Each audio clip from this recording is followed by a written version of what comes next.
Hey family, it's your girl, Dr. J. Nicole, and you are tuned in for another powerful episode of Rise and Thrive with Dr. J. Nicole, where faith meets purpose, meets wellness, and we're talking healing, and we're just diving all the way in. Today's episode is a little bit different because the spotlight is on me this time.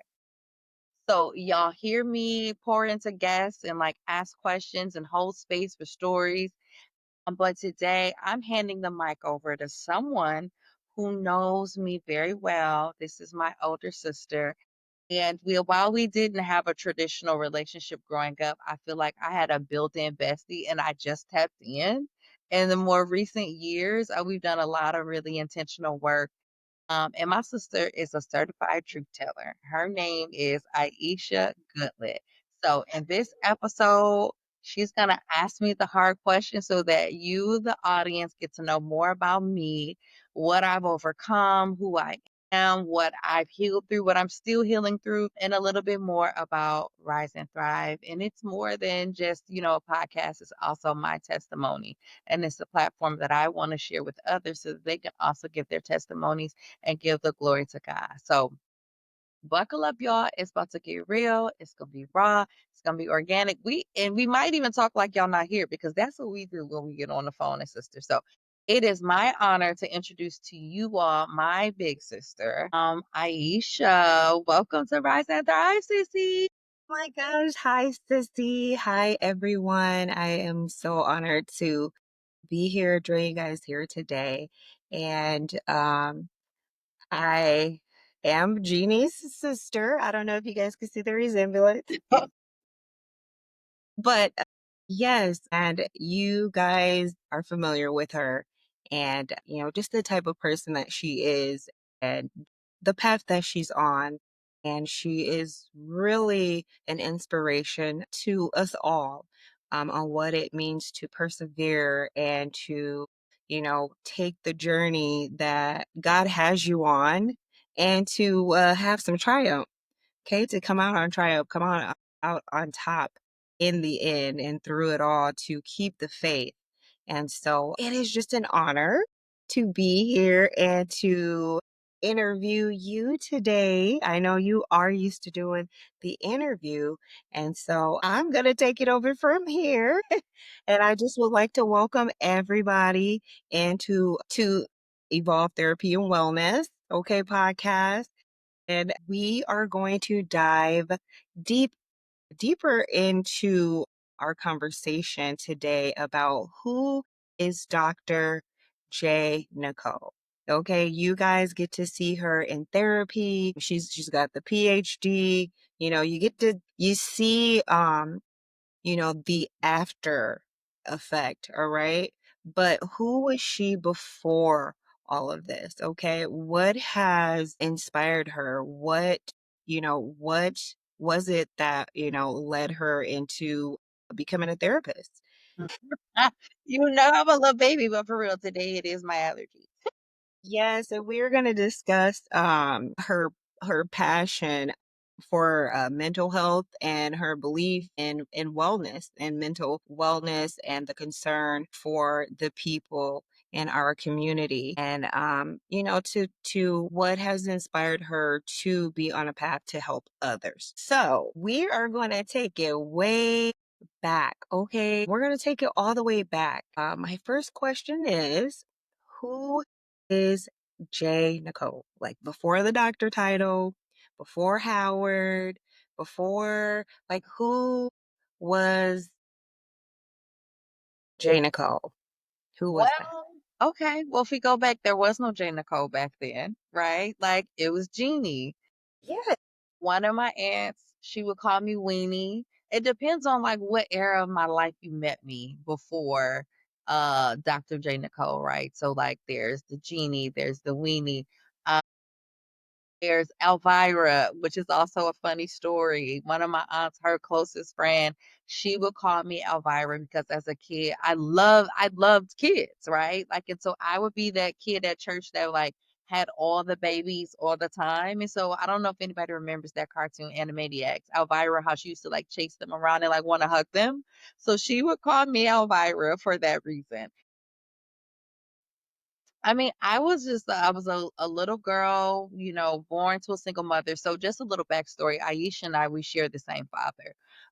And so we didn't grow up together traditionally, as most do, and we really cultivated our relationship as adults. And so I'm grateful that we are having this moment and just like all the progress and growth we've made with intentionality in our relationship. But so I was born to a single mom. I was second born. My older brother is Kevin, and y'all will get to meet him on the podcast later. He's doing an episode too.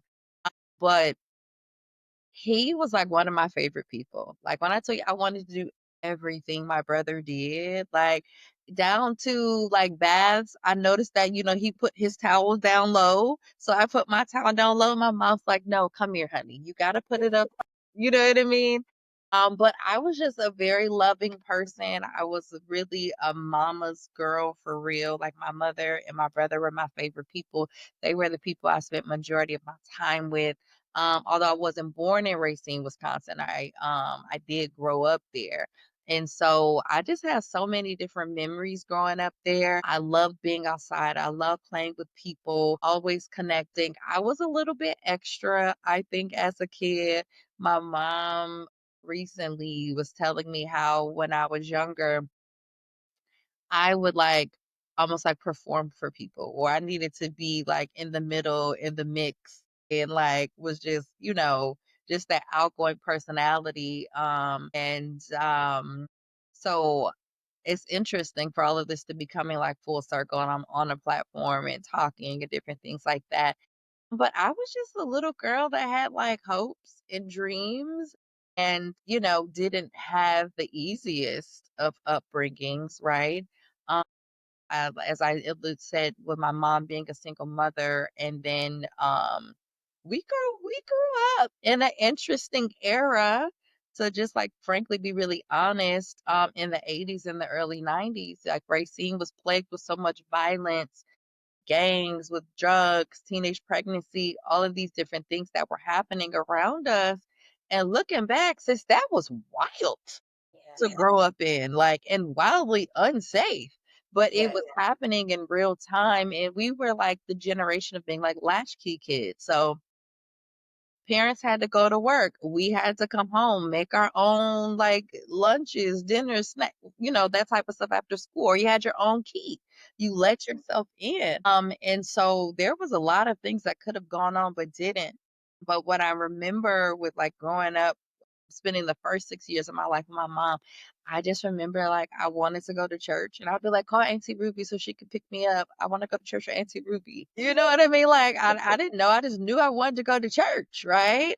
And Yeah. so that my mom, like, supported that. She let me be, like, kinda like me and, like, outgoing and everything, but my mom, she, like many, you know, experimented with drugs and it became an addiction. And so that led to our family, uh, our family being separated. So then my brother and I were raised by one great aunt, and then our younger sister was raised by another great aunt. So we were fortunate to have family to be able to step in. Because my brother and I, we actually did spend a very brief period in a foster home during summer 1988. So we did spend a brief period there before we were placed in the full like custody guardianship of my great aunt. And so that was a transition in itself because my mom was like very different. She was loving, she was like easygoing, but like she let me be me, where my aunt was very structured southern woman. And there were certain things I could not do as a girl and my brother could do everything. Yeah, yeah, but that's that's how it was, Mhm. then, you're coming up in the '80s, it's that generation where, the girls were just I guess we were more kept, and it's almost like we were held to a higher standard. We were. That was my experience. And I would say I heard this line later in life where they say that in our culture, we raise our daughters and love our sons. So there was different expectations for me. So I had to have the good grades. I couldn't go places or I couldn't be out. Or if I did want to go, I had to go with my brother if I could. But then he also had restrictions compared to our peers too. Like it was very strict and structured, but mine was 10 levels up from his as well. Yeah. So, Yeah. Yeah. So, okay, in going through some of your experiences mhm, and going through what you had to go through with your mom, I know that had to be very traumatic for you. yeah. I could only imagine. Do you think that may have produced something in you to where perhaps you always felt like you've had something to do with purpose regarding like helping others, right? Because of course that caused some pain for you. Yeah. And if that caused some pain for you, as a woman, we're like, well, we want to make sure everybody else is okay. And, Yeah. I know how that feels, to be hurt. And I'm sure you've had other experiences too, where you've experienced hurt and letdowns, right? As a kid, we all have in our childhood, right? Just with us sharing a dad that, he wasn't very present. I know that was a letdown. I guess my question is, do you feel like that kinda, like, does that have something to do with you where you are today? Like, Yeah. what did that Yeah. create in you? Did you always feel something inside of you that was like, "I'm supposed to, heal others. I'm supposed to look out for other people. I have a purpose." Yeah. Yes. And I think it showed up in a lot of different ways, right? Like, so I can't remember not having a nurturing spirit. I was very, so being separated from my mom, part of the way that I dealt with it is I would talk about it when I was a kid. It in good and a bad way, I think, because sometimes I think I led with that more often than not, where it was like a bleeding heart, like the pain that I had it would come out. It would be one of the first things or pretty early on in a conversation for boundaries when I would meet people, but that was also my truth. I didn't really know what boundaries were, but I was very honest about it. I always had an ability to be able to connect with people, but I didn't want to hold it in and I didn't really that's traumatic, to know that you're being separated from your mom because of substance abuse and then not having an active father, right, was a lot, Yeah. right? And so I had adjusted to that because I didn't have that relationship with him. So it wasn't like both of them went away at the same time. And, my relationship with him didn't really, really form. It started forming more in like middle school, high school, but then we really got in sync when I got in college, up until his passing. But so there were a lot of things. So I always connected with people. If there's a joke, if you ask Kevin, he'll tell you people used to make fun of me and call me the peacemaker in the neighborhood because when people were getting into the fights, I was always the one trying to mediate it. And Yeah. that was confirmed more in fifth grade. I was a peer mediator at my school, right? That's nice. That's really cool though. So always talking with people, connecting with people. Yes. Kids will move into the neighborhood. I'm like, hey, I'm Jeannie. You want to be friends? Like that was like just me outgoing and always connecting people, bringing people in. The way that I like would meet new friends and whether like if they moved to the neighborhood or I met them because we're at a new grade or they just came to the school. I'm like, you should come to the center. Come hang out with us after school. You can meet some people. Like who did I think I was? Um, You were who you were supposed to be, right? Because we grew up in the same city. yeah, So, a lot of the areas, the environment, the whole just the atmosphere I'm familiar with, right? And to just think that like there was, here you were inviting, and welcoming, new kids in the neighborhood, not even knowing that, you've probably impacted them. that I guarantee you that's had an impact on their life, because in those environments, it wasn't like that. I mean, I'm just gonna be honest. It wasn't. I mean, the kids wanted to be nice for the most part, but hey, I mean, it was like you're reacting what you're acting out what you already see, right? And in Yeah. that environment, how you spoke of earlier, the violence, gangs, drugs, just really stuff we kids shouldn't have been exposed to, but to just think that, you there were kids that were out there that were seeing their parents, loved ones go through changes and things. Cause it was in the 80s. I remember when like crack came into the neighborhood particularly, because I remember the whole city changed after that. Mm, So you here it is, you're meeting a kid at school or you're meeting them at a playground, and not even knowing that, they were probably going through some things, but yet you were that friendly face, you were the warmth that they needed, someone that, extended, just someone that made them feel seen, right? Just like, hey, you should come to the center. Like you were mhm. doing it back then. You were Yeah, doing this. I mean, it sounds like, you were being prepared from a young age. That's what it sounds yeah, like. yeah, and you're right, like, it was also something that I needed, like, I was always optimistic. Well, and I'll even go back further. I remember when we were still living on Center Street with our mom, that I remember me and my brother being just very different. From other kids. Like we didn't curse as much. We weren't always like being rough and fighting, like you know what I mean? But we Well, knew those kids. Those kids were in the neighborhood. Sometimes those kids would test us, but like I can't remember who it was. Let me see if I can go back in this memory. Because this memory, it's a long Rolodex. you remember everything, It Jeannie. even, but no, not everything, but sometimes I don't go back, and so I don't remember. But anyway, I just remember we were at behind what's the school that was right there on Center Street? That was like the alternative school. St. Walden. Yes. So we were at the playground behind Walden, but Walden doesn't even did they knock that down? I don't know. It's not Walden anymore. Or something. It's something that is, I think it still is like something that uplifts the Change the community. name.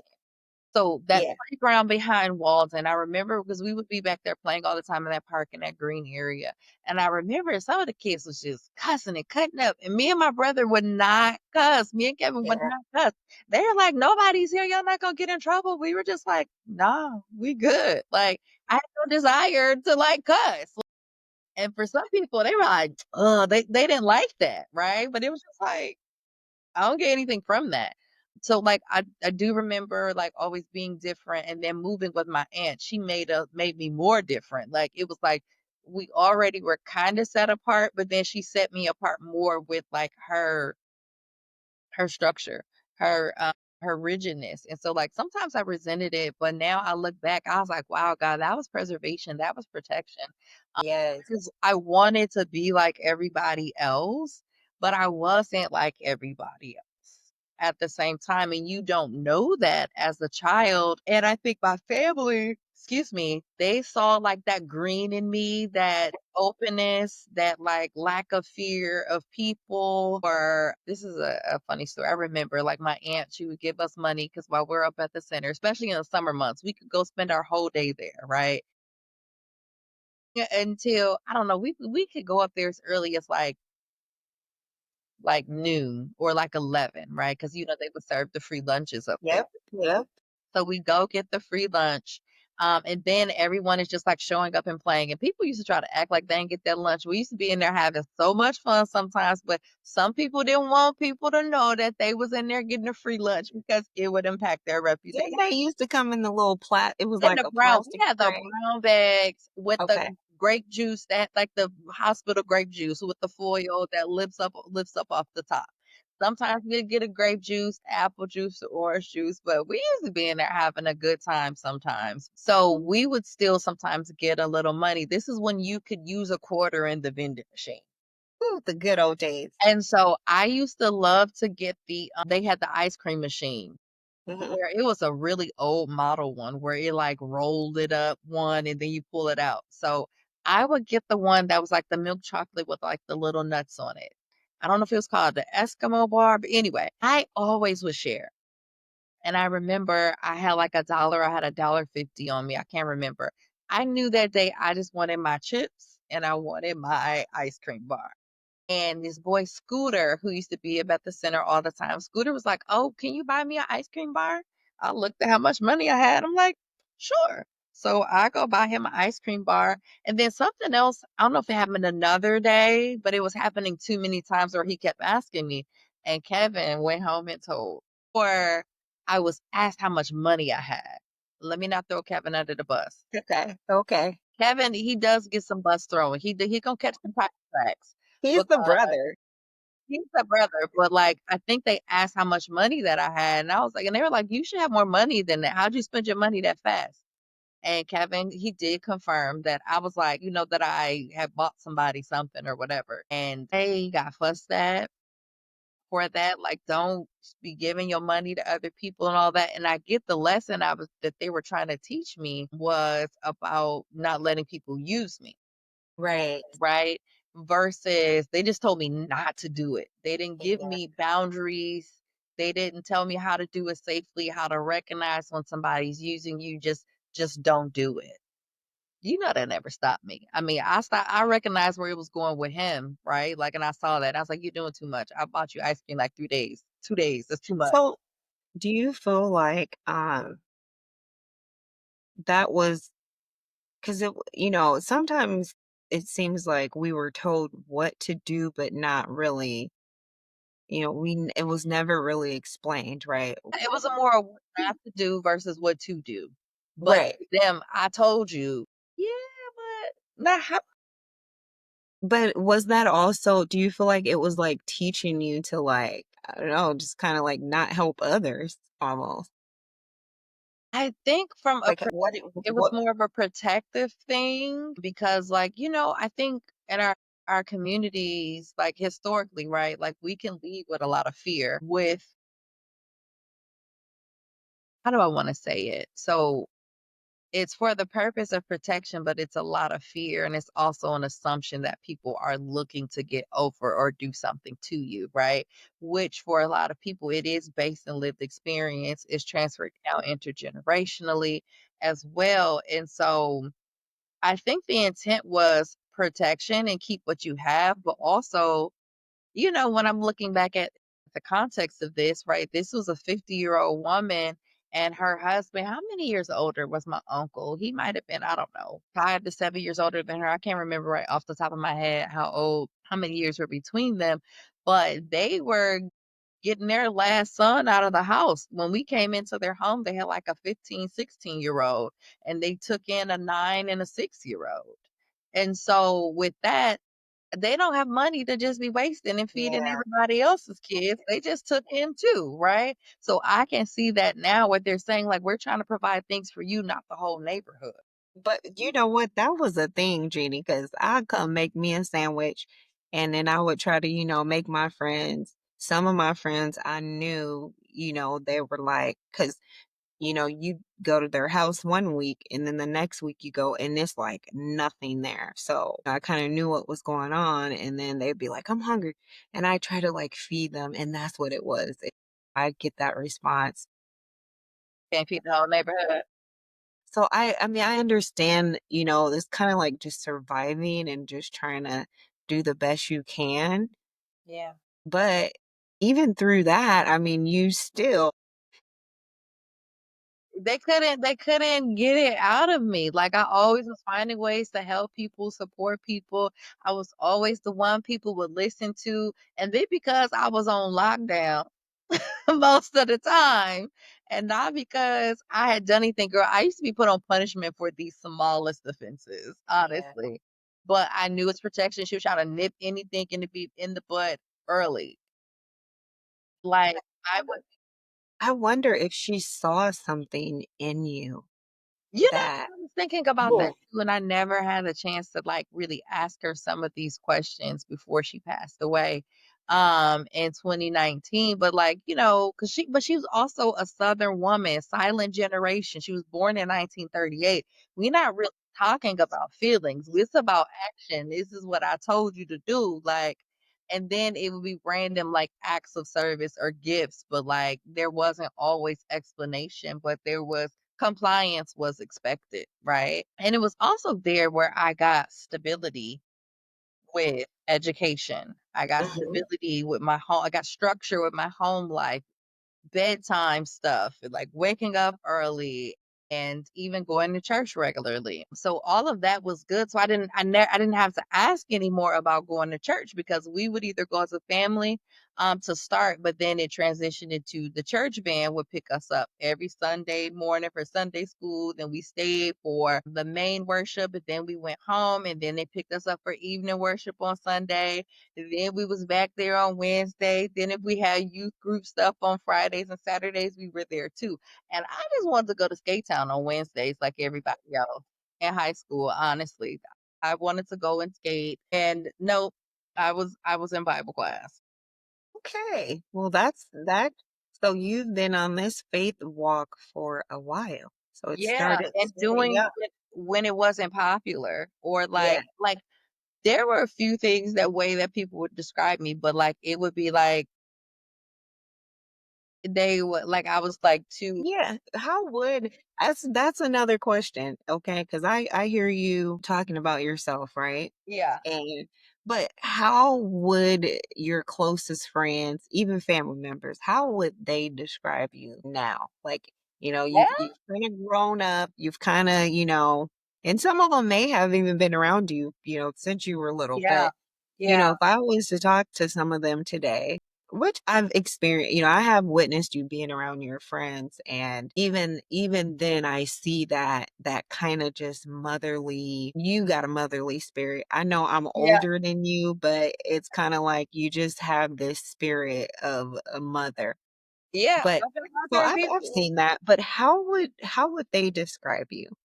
Uh, That's interesting, right? Like just because I'm very different from even a year ago, right? Like I've undergone such an amazing transformation in my spiritual, which is, you know, brought every other aspect of my life into alignment, right? Like, so spiritually evolved, I look different. I don't know, even know how many pounds I lost, but this time last year I was a size 14, almost a 16. And now I'm wearing sixes and eights, right? Like, I have healthier habits. I primarily eat like a pescatarian diet. I'll slide a little burger in there and some lamb or turkey from time to time. But if I am having anything that's not like plant-based, it's fish, right?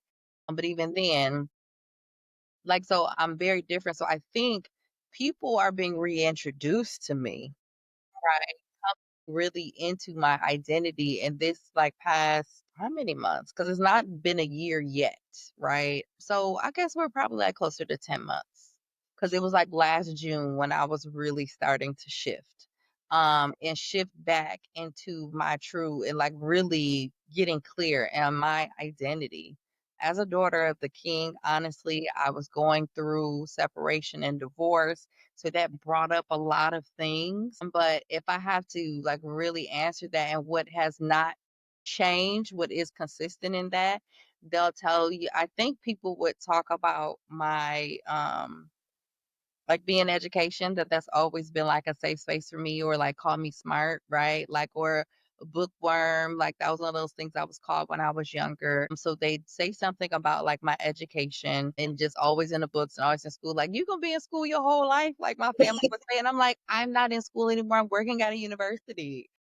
But then I did go back to school again after that, right? okay. That's how I ended up at Howard. But my family, they thought because I worked at University of Maryland, some of them would just be like, "Oh, that's where," they thought I was a student still. And I'm like, no, that's my job. But so they'd talk about me, I think, just like being like a loving person. Like I love children. I love people, but like I really do like love children. Connecting people, being willing to like share. I'm not a selfish person. They probably tell you I'm adventurous now, like with travel, because I love travel. My mom thinks I'm crazy for chilling with the tigers and walking with the lions. It's a couple of different trips that I've had. What would they say? I mean, I think I don't know their exact words, but maybe they would say something about me, like encouraging them to Mhm, reach their goals, or that I speak life. mhm. That you s Yeah, you're right. I celebrate others. And you know what's an interesting thing? I remember having a conversation last summer with a friend, and we were talking about like professional stuff. Like, so we were talking about our friendship, and but then he was like, with his expertise being like legal and my being mental health, I said, yeah, but I'm not like really talking to you from a professional space because my profession is me. Like, Yes, it sounds yeah, that way. I was like, but this is me. Like, yeah, yeah, I have more language, right? But like, I've always kind of been this way where I show up for people. Like I was gonna say, like I was in the house all the time, like on punishment. I be the one that some of my friends would call on three-way. I was yeah, doing couples counseling in high school. Oh my goodness. I just thought about this. I don't know if you know. So Nikki Larry, she was one of my like longest friends. We met first day, first grade on the bus. And then her now husband, Jamil Lacey. I don't know if you knew Lacey, but like we were in high school, they were going through some stuff. First of all, people was having real complicated adult relationships in high yeah, yeah, really. they had the least experienced one because I wasn't dating. Boys couldn't even call the house, right? Right. They got me on three-way with them, basically mediating. I'm not even kidding. Like, and I think I forget what year they got married, but if you ask them, like, they would be like, "She one of the reasons why we still together." Because I legit would do that. Wow, Like, people would just always come talk to me about their stuff, and not in a bad way, but like I would listen, I would give advice. Like I'm also the person that strangers would come talk to. So I think they say that I was like a good listener, and that I think it shifted. Because like in my family, there are really strong women. It's majority women. Really strong women in my family. And I think I was early teens. Like when one of my older cousins, he came to me and asked me for advice. And I was like, huh? Like a shift was starting to happen where yeah, was an adult, but excuse me, I was still feeling like a child. You know that when you transition from understanding what it means to be an adult child, you're right, yeah, and having conversations at that level with family members as peers. And these are people who were responsible for your well-being. These are people who could tell you what to do, when to come, when to go, like yeah. that shift. But like being, even though that they were the one, they told me that I was book smart and not street smart. I'm the I think you're both, okay, but I, that's just my I'm the personal one. that's what I would that would be one way I describe you. I'd be like, you book smart, but you are street smart too. And I mean, Yeah. let's face it, in order for you to travel the world, you have to have some type of I mean, you just gotta have some type of school of hard knock. I mean, even if you Yeah. only took a semester, okay? You Listen, have we to have. didn't grow up where we grew up and not get some street smarts, but I Yeah. think because my heart wasn't hardened, Right. because I didn't turn off my light or I didn't Yeah. hide it, and I did still see the best in people. Like I remember Yeah. my freshman year in college, my brother, like I would me and this is you'll hear about this in the episode with Shamika. We were roommates freshman year and sophomore year. We would just like we would cook all the time, like pancakes was just like an easy thing to do. There'd be an event after campus afterwards. We're going to make pancakes. Like we just thought a couple friends were gonna come over. Girl, it turned into a whole after party, and that just became a thing.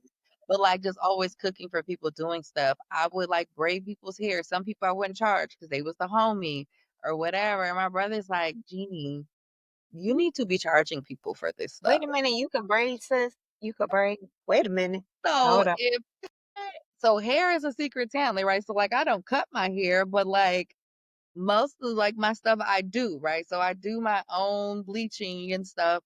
Um, in another life, or if I didn't go to a traditional university, I would have gone to cosmetology school. Only reason why I Wow. didn't get a license is that it always overlapped with my main courses. And Got you. so I never did it. But like I braid, I don't know. I just do hair. That's one of those things. That's in me. Like I used to do my friends' hair and stuff growing up. Like they were getting ready to go to homecoming dances. I would do their hair Wow. Nice. because I Um, wasn't going because like my aunt wasn't having all of that. just you know what though, when you think about it, it's like, maybe that was just that was that's what you needed, because, maybe some of that stuff that you could have been exposed to, Absolutely. maybe you weren't able to handle or you wouldn't have been able to, come back from that. And so, I mean, when you think about it, shout out to Auntie because Hmm. you made sure you stayed on that straight and narrow Yeah. and at least got you off to college. Yep. And we had to talk about that later, right? Like, so I talked about how you can transition and start having these adult conversations where we got to a different place, but I had to shift the Mhm, relationship mhm. and create a space and like vulnerability. But I told her, I said, I didn't always agree with your methods and it was effective because I recognized like I can see when I look back, and it didn't take me that long to see it, but like that there was a difference in really just understanding choices, exposure, and when you have too much freedom and Yep, also that sometimes people do prey on young people, naive people, people with little experience or less experience. And it can be life altering what they experience. Not always traumatic, but it can yeah. change the course of their life. You know what? So if we look at this from a spiritual, Yeah. right? It's like, God will put things down in your parents and to where they don't even know why they are treating you like, and not that they're treating you bad, Hmm. but I mean, they're just holding you accountable for everything. Meanwhile, your little brother, your little sister, your little cousin, it seems like they get away with everything. Hmm. But I'm like you talking about you right now. well, no, it's a bit I really believe that was something that your aunt did. I mean, Yeah. she probably don't even would never even have an explanation as to why well, why did you keep me so sheltered? She's probably like, I don't know. Something Yeah. was leading me to do it. Well, And, I think there were I multiple things. don't, you know, when we don't understand sometimes why things happen, Yeah. but we do know that all things work together For, for the good. for those Yes, who of love those. the Lord, to them that Yes. he called according to his To this purpose. Yes.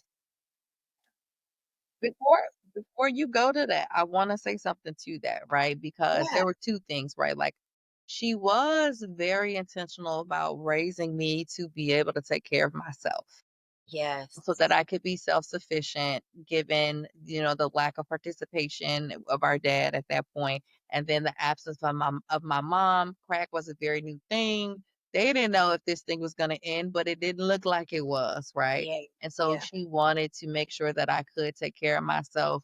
And once I got that stability with education and everything, and then I started to thrive academically because I was behind in my reading when I went into first grade.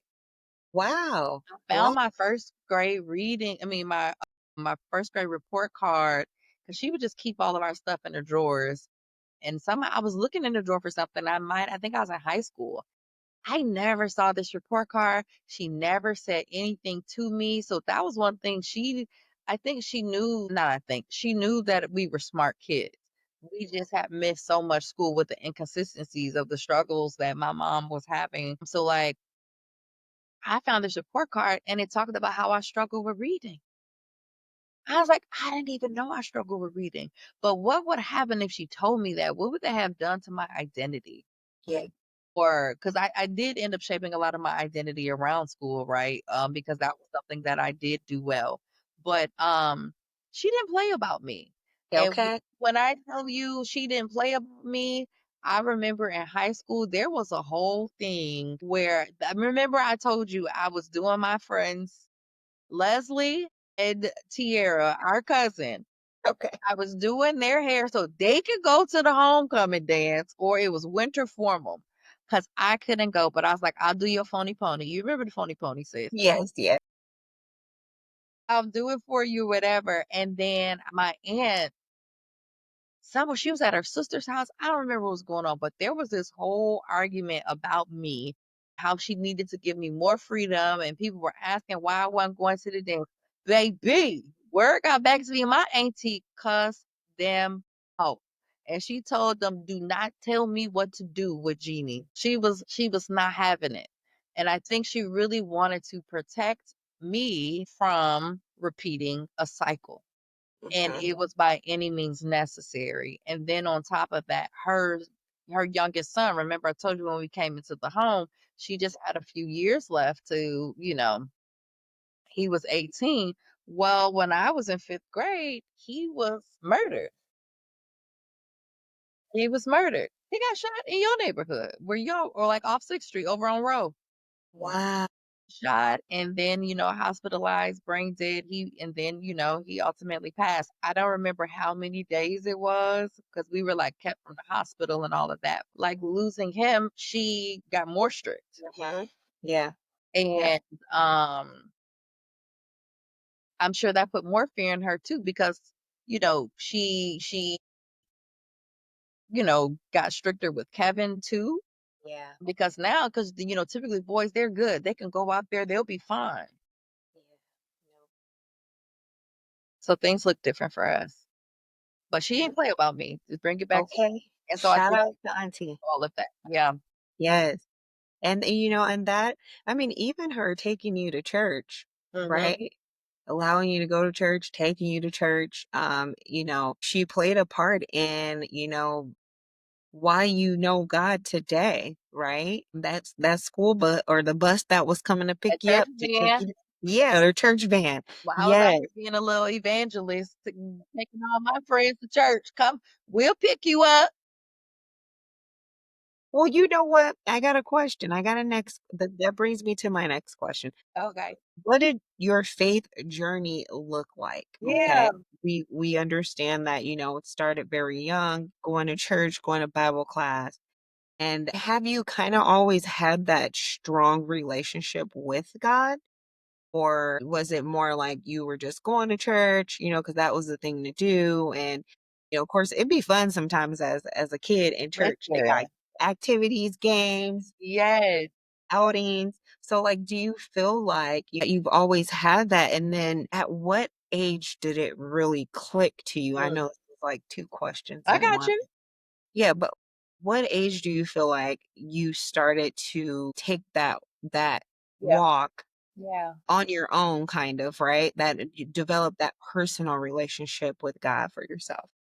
So when I hear this question, I hear you kind of like asking about the evolution of my relationship with God, how I'm Absolutely, interpreting absolutely. it, right? So it was early. I don't remember the first time I went, but I do associate it with like my auntie Ruby, right? Like, and I would go with her to Midtown Church of Christ, but then everything shifted with my mom, and then I was put in the custody of and raised by my great aunt Merlene.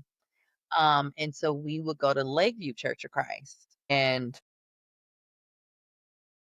I always had a relationship with God. Like, I don't remember knowing life without God. I don't remember the moment I was exposed to God. So I would just say I don't think there was ever a time where I didn't know God. But I enjoy, like you, I liked going to church when it was fun. I got to see some of my other friends who maybe didn't live in my neighborhood. I always love people and connection. And then we had the candy lady, Sister Sims. She would Okay. always have like the baggies of candy for us. And then, like, I liked learning. So because I liked learning, I did well, right?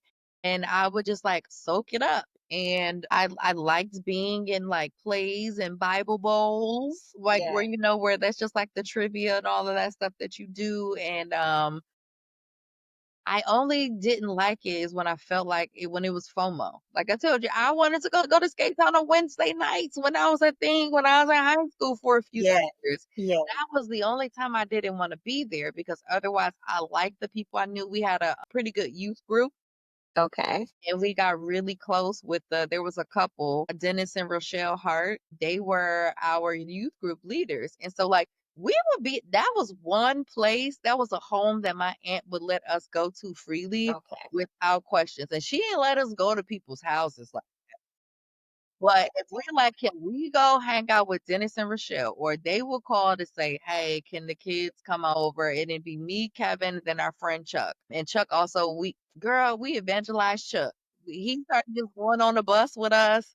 And because he was his best friend, like, you might as well just come. Chuck was at church just as much as we were then. Like, when Yes.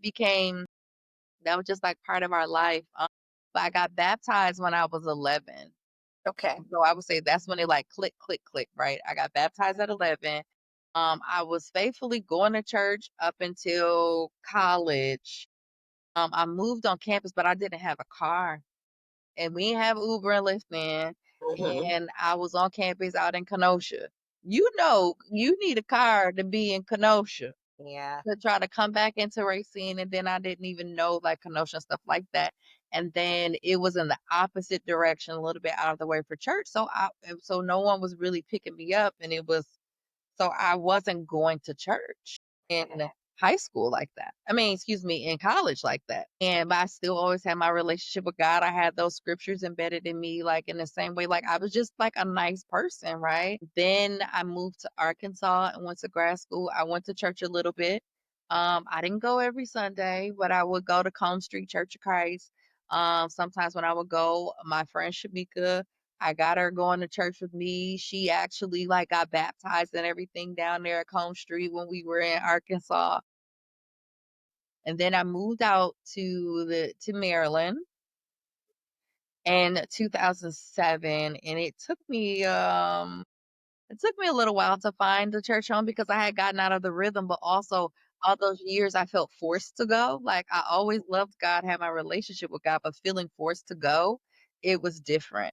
So I think it was my form of rebellion, but also really coming like I loved God, believed in God. I prayed, read my Bible, not like regularly, like it's not the pattern that I have now. Hmm. But then I started going in 2010. I had a health situation and I was just like, man, like this is really I need to get in church. And so then I was going faithfully for like 3 years. And like even my birthdays, I used to have birthday celebration stuff from Thursday to Sunday. Sunday you knew we was gonna go to church and then we was gonna go to brunch.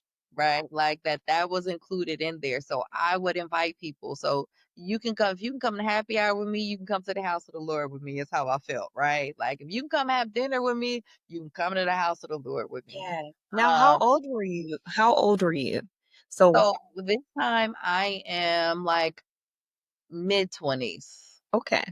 So that's when Out you kind of, here at like 25, but then, no, girl, no. Hey, girl, and you got me telling my business at my age over. well, I would you say you were like in your early 20s when you kind of like rededicated? I was getting closer to 30. Okay. Yeah, Okay. so it was like late 20s. But you, do Like, you girl, feel but then I still wasn't locked in, sis. okay? I Okay. still wasn't locked in. Because then I went back to school again, right? Like, at Howard. So that's 2013. Fall 2013 is when I started at Howard. And I was going to church at first, but then my car broke down. And I had left my full-time job to go back to school. So I didn't have money to pay for this car to be repaired. And where I was living, I can catch the train. And I just like really just laser focused in on school. Then I was able to like get a grad assistantship on campus. I could have easily caught the train to go to 13th Street Church of Christ in DC, but like I didn't. Like I fell back into my old pattern. But me and God was so locked in for those 3 years, and it felt so good, but then I got distracted. I put school stuff before God. We got back in a rhythm like in the pandemic where it was online and everybody was going online, so it was easy to consume. Girl, it's years that I did not. So really, the most connected I have ever been with God has been these last 10 months. That's a long answer, these last 10 months, but that's really shows how God never took his hands on me off of me, excuse me. God never took his hands off of me. He holds space, right? But like we also don't have forever. And God Right. said enough is enough, right? And so there were events, and you might ask about this later, so I ain't gonna try to get ahead of the questions. But like there was a certain event that required that I submit and like surrender fully to God. So you during the time that you were kind of more focused on school and just, just on life and trying to just figure it out who you're supposed to be and what you're supposed to be doing, right? What your purpose, what's really my purpose. Did you ever feel like, man, did you ever have like the thought of, I gotta start going back to church? Did you ever feel like God was like still talking to you? Like, did you have those moments where, it's Mm. kind of you're by yourself you know, and it's just like, man, I really gotta, I gotta start going back to church. I've been not Yeah. to church in a while. Did you ever feel that God was, like, still calling you? He never, like I said, he never took his hands off of me, and I never disconnected, right? And I was operating in that space where I don't have to physically be in the church to have my own relationship with God that a lot of people do. And I'll say, I miss the community of church and how it feels when you're in church and praise and worship and the energy. So I would say that I miss that, but I always stayed connected with him and would talk to him or whatever. Oh, I knew that I needed to get there. Yes. So, was there ever a moment that you have questioned your calling? Like, have you always kinda known what you were supposed to do? I know when we kind of, in our adult, life, our adult age, we kinda, like, reconnected. I think you were at Howard then, and Yeah. you were graduating. That was in my first semester because I remember you came for Thanksgiving. Yeah. Um, did you know then, and I believe you were in the School of Social Work at the Yep, time. that's correct. Okay. Did you know then, like, were you sure about, what you were supposed to do? And, or, was there ever a moment that you just kind of questioned, like, okay, what am I supposed to be doing? Like, what does God really have for me to do? And, what was the moment, you did share that, a couple years ago, that's kind of how, like, that's kind of where you begin to relearn who God was and you understood who God said you were. Yeah, And so, what in those moments did you know then that this is what you were supposed to do before yeah, before you became sure, where yeah, you kind of like that awakening that happened, like, yeah. you know, Yes. Oh. Helping okay, people? Yes. okay. That I've always known that I would help people because that was just in me. Like when I went to school, college, I was like, I want to help people. I knew that I thought I wanted to be a physical therapist. I was somewhat good with sciences and stuff like that. But I was like, I didn't want to go to medical school. But then I ended up being a comms major, and then I was a very active student leader, which was still helping people, and I Mhm. was enjoying doing all of my student leader stuff more than my coursework. Wow.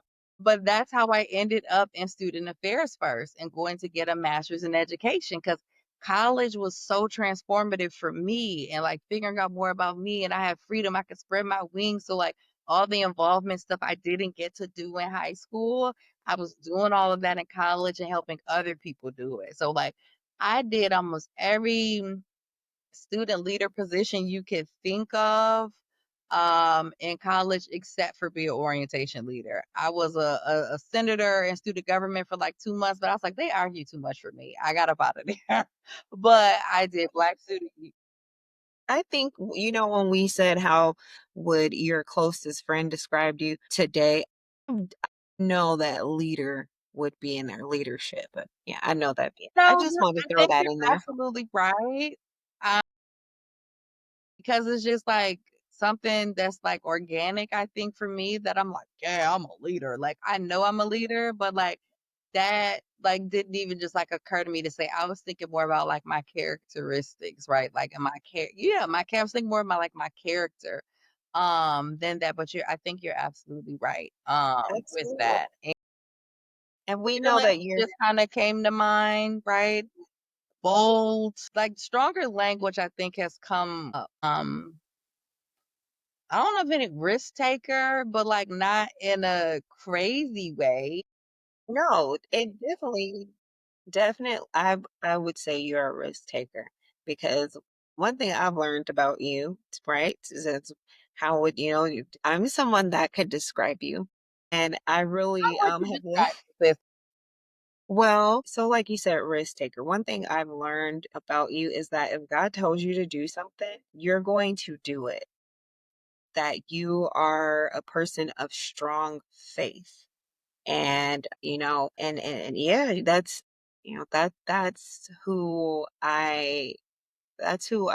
how I see you. I see you as a person of faith. Um, hey, if there's a job that needs to be done and you're going to get it done, and and especially when it comes to moving forward and moving forward. I also see that you're not afraid to, you're not living in fear. A lot of us are overcoming fear, but let's just face it, there's still some stuff there. But you are an example of what it looks like to walk in the power Mm. that God has given you. And although it may have, it's been a journey, Yeah, it's because I was like, that's been a a journey, newer thing. but We that's, coming up on a year of it, yeah. yeah, that's how I would describe you. I would describe you. I mean, you know, y- we say strong and bold, and but there's just an essence about you, and an aura and a light. Some people, and it's kind of hard to figure out where they are, right? Um, but I think with you, just from the start, even without you opening your mouth, you just feel your warmth in spirit. You feel, um, you can just feel that you have love inside you to give. And it's the love of God, honestly, because that's where, that's the only way that you can, go through and experience life and not become bitter, not become angry and become the victim of your circumstances. And so you are a person that you rise above. Yeah, Okay, you're not afraid to take a stand. You're not afraid to take that leap of faith because God's got your back and you walk in that, sis.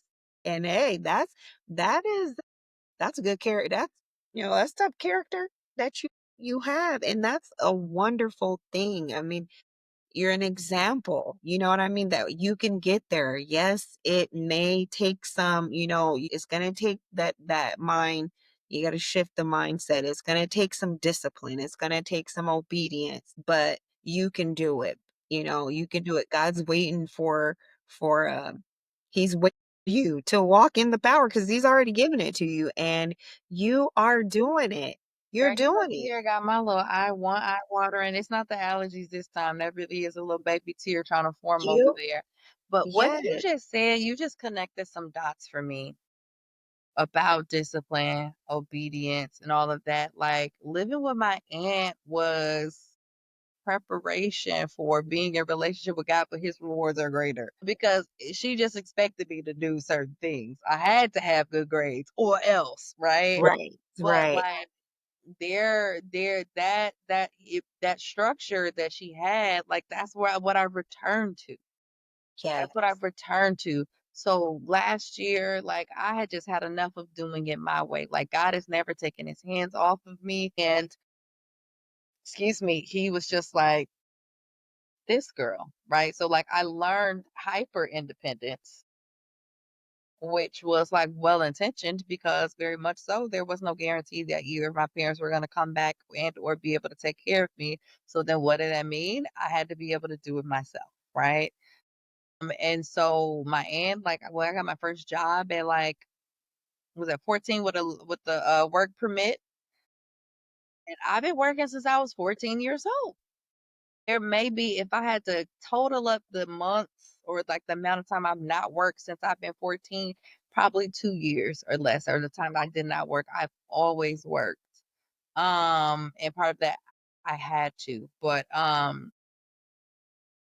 really just like I had this moment where, like I said, I returned to the structure, right? Like where I Mhm. felt like when God really truly called me home, it was last June.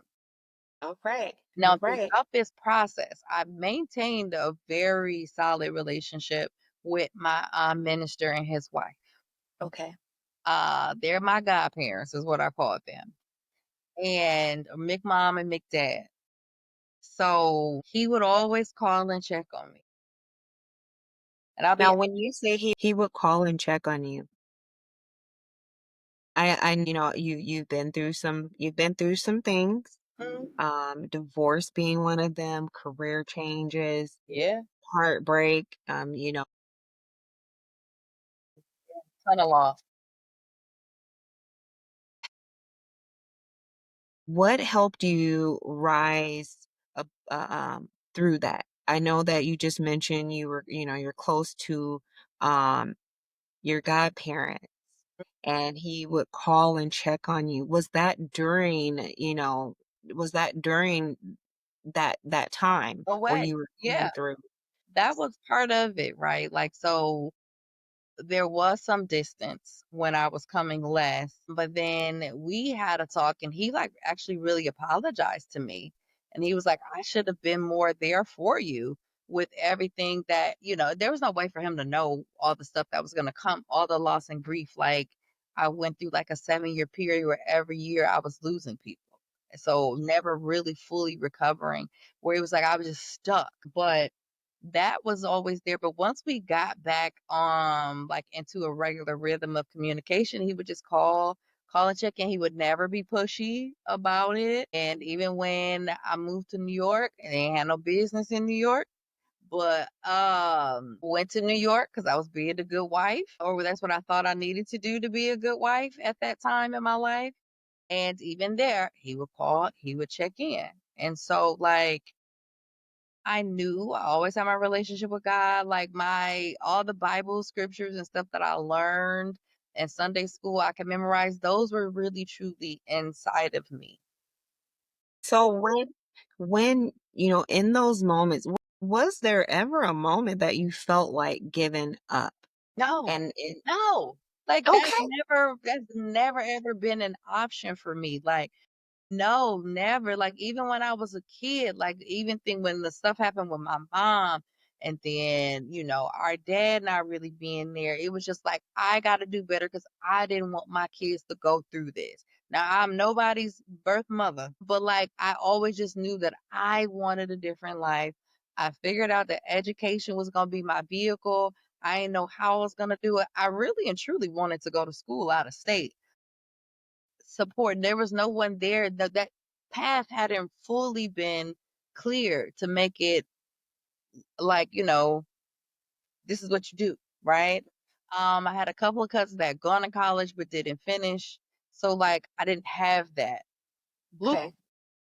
So now you're saying that giving up is never been an option for never you. been an option. And so no matter what okay, let me go back. I remember my teenage years. It just got really rough. So I told you my cousin was murdered in 5th grade when I was in 5th grade. Then my uncle, who my aunt that raised me, her husband, he got a heart transplant when I was in 7th grade, and he passed away when I was in 10th grade. And after that, my aunt could not be home alone. So I had to always be there, so that meant I missed out on a lot of things, and it felt like a lot of pressure, and I was forced to do things, like, I would get some recognition, but I'm also a very sensitive person. I'm strong, but also very sensitive. I feel deeply, like, going back to some of the things you were saying, like, what would people say about me? But, like, I remember being so miserable one time, and I just had a thought, and I was just like, "What would life be like if I wasn't here?" And that's not anything I've ever really shared with anybody, but, like, in next minute, like, my thought was like, "Heck no, that's wild." Like, right? Like, but Yeah, it was absolutely. it was so much going on, but I do remember that I had that thought for, like, 2 seconds, and I was like, "Absolutely not, girl. That is That not an option." that is not an option. Yeah, like, and it wasn't anything like that, but it was like, that I don't know. It's not even like that it's not an option, but it was just like a question that literally Yeah. came up, and it was just like, Well, that's not gonna work, so, yeah. But you know what? That is I mean, I don't know anyone that could honestly say that that has never. And, I mean, that's the enemy's job, you yeah, just gotta try to that was a discourage. test. That was Yeah, like a little spiritual attack, like, and I can't remember how old I was. I just remember I was in high school, and I was just really like, ugh. I think I was really just miserable and felt like I was missing out on everything. All my friends were it felt like I wasn't living, is yeah. what I think it was like, and it was just, like, really extreme FOMO. It's just like, I ain't even doing nothing. I don't get to do anything anyway, and then all the other things of the impact, the relationships, the people I care about, like, it was like, Well, you know what? God has definitely kept his hand on you, and he has carried you through some challenges, but, the wonderful thing about him is, he develops us. He gives us the tools. Okay, they may not come the way that yeah, we just don't understand, like, Lord, why is this happening? yeah, But, when we just stick in there, when we just hold on to our faith and trust that God's plan is perfect, we hit that top of that mountain. Okay. We climb. He will give you strength to climb that mountain. Have yep, you and then ever that mountaintop becomes the base for your Yes, you hear me for your come on, yeah, sis. So absolutely. now so you saying last year, right? June. Yep, Saying June is when, there is like, I mean, there is a major shift. literally was called home. Yes. Yes. I woke up I one morning, remember. I I remember. feel like me, and like I said, I have the relationship with McMom and McDad, and McDad Yes. knows that I work virtual, and so he was like, "Well, if you ever wanna come to the church, if you just wanna change the space, you could work at the church." I woke up that day, I wasn't even thinking that it was Wednesday. My soul was just off, and then Yeah. he came to mind, and I called, I said, "Hey, are you at the church?" He's like, "Yeah," and I was like, "Well, does the offer still stand? Like, can I come work?" Also had my own therapy session scheduled that day. And so not even thinking about any of this or that it was just Wednesday and that Bible class was that night as much as I need to go be somewhere else, like where I was literally called home. And it was there that day I had a therapy session and I cried almost that whole session. But the main thing that I remember telling her in that session, I said, I used to pride myself on surviving. And I'm tired. I'm Yes. tired, and I did it because I knew that's what I need to do. When I tell you I said I'm tired and that's when I broke down, like, that's where all of that strength, everything just crumbled out of me. That hyper independence started to deteriorate, and I was like, "I'm tired, I'm tired, I'm tired." I was like, "I'm ready to thrive." I literally spoke these words in the house of the Lord, a decree. Okay? Yes. I said, Yes. "I am tired of surviving. I am ready to thrive." I didn't even understand what set in motion from that day forward. And you saw me a month or so after that. I Mhm. don't remember Yes. what exact date did you get in town? It was August.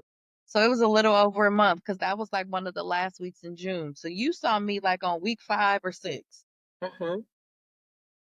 Yes, and let me tell you, when I saw you, there was a piece, honey. I don't know what, and I knew something was going on, right? Because I'm like, remember we came and visit you in New York, and so you were back, Y'all and visited in New York in September, just to give the audience context.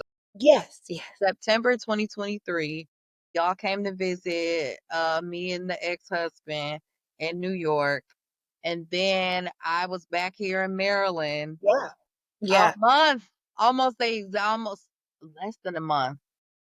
I was back in Maryland a few weeks later, 2, 3 weeks later. I was back in Maryland. It blew up.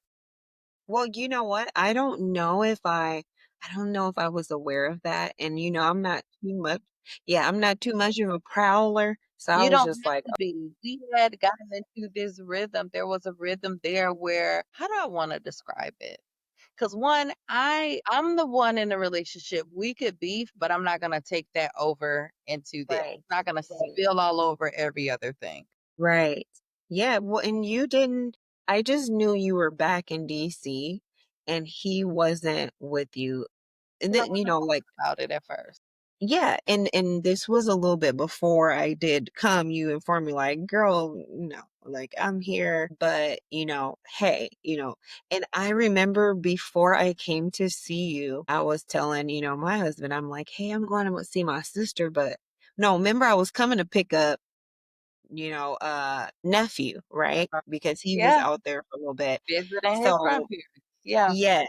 Yep. So I came, but I said, somehow I think this trip is gonna be like, I was like, I just think it's gonna be more than just picking him up. And when I got there, and I remember, you found me, you found me at the airport. Jeez, I don't know how you found me, but you did.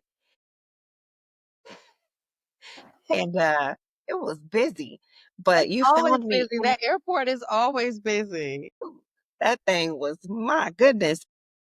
I remember you just getting out the car and it was like a aura of like sunshine. It was just like it was like the sun was just shining Girl, you on making me cry. you. Yeah. And you gave me this big hug, right? Now, usually I'm the perseverer, I'm the strong one, right? And you Yeah. don't really know what's going on in my life, right? Because I don't, and it was like, and here it was though, I'm like, I'm just gonna enjoy myself, whatever. You come and you give me this hug. And you know how you just said, I'm tired. It was like I thought I was okay. Mhm. But, here it is. You get out this car, there's like this big aura of just light around you. You come and hug me. You like, I hey, feel sis, in the and aura. yes. And we locked in and man, I began to feel that I was tired. Wow. That I was tired and it was okay for me to be tired. 'Cause So you when you slept hugged me, when you got here. I was tired. I was tired, sis. Yeah. I was tired. I sure did. But I knew then I'm like, something has happened with my sister, and it's a great thing. I don't know what it is. So it was a little shy of a year then because when Mhm. you came to visit, that was July 2020, August 2024, and Yep, yep, last saw me September 2023. yep. And you listen, as we began to just like, drive home, I mean, everything was just different, right? There was a peace and a settle. You just had this like settleness. I mean, even in the car, it was just, I knew something happened, but I'm just sitting back, Girl, Holy and Spirit is coming up. Indeed. No, like I'm for real, like a different type of tears coming because I can like my mind is very visual and I remember being in the car. I think I even remember what I was wearing when I picked you up. And Father, thank you for healing, and you know for what? There strength, was for deliverance, for freedom. yeah, Like, cause I had just gotten my divorce finalized. I got my name back. yep, yep. and God was pouring into me in all these ways, but baby, it was not showing in my bank account. But I was still operating in faith. I was still giving. I was still being generous with what I could be generous with. And like you showed up, this was the first time really and truly in my life where I felt like, even though you said you felt like you didn't have to be strong, you showed up as a big sister. Like, even though I'm not young, I'm not the oldest, just my personality, I was always caring for other people. Not saying Yes. that, my brother didn't care for me, but it was just different where I was like, I finally felt like really like a little sister because I was so independent growing up. Yeah. And then I had shifted, like you said, something had changed, right? I shifted into more of my feminine energy too and out of survival mode, which, puts you in a different just space and the energy and how you showed up and my pride. You helped me like financially, like you offered things to me that before I'd have been like, no, no, no, I got it. But I was just very honest with you. Yeah. I was like, I'll come get you, girl, but I ain't really And I got wasn't, no money. and you know what? I wasn't, And there was no question about it. Like, yeah, I'm gonna yeah, come get you. But because I yeah, work from home, but like that speaks to that generosity that we were even talking about, right? Because I could have very much operated from scarcity. I don't know how much gas I had in my tank, but like, yep, yep. because I had started over completely. Started over. Well, it was just in my spirit to like, I don't know, it just was. And I've always been a person that I don't care if you a millionaire, okay? If I want to buy you a cup of coffee, I'm gonna treat you a cup of Mhm, coffee. What mhm, you have going on, it has nothing to do with me. It has nothing to do with like your financial whatever.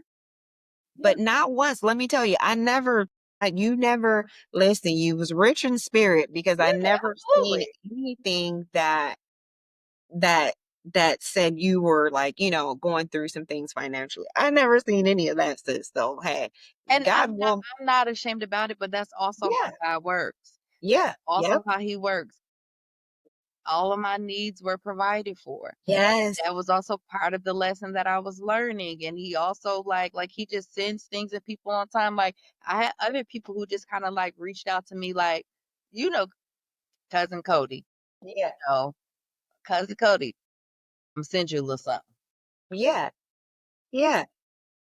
Listen, Ask. Like God was just positioning people, but God was also really truly teaching me to rely on him and to let go of anxiety, let go of a lot of lack mentality. Like he was taking me through a thing this summer and I knew it, right? Like even though an old version of me would have been trying to do all of these things and or a different version of me like would have needed to have material stuff.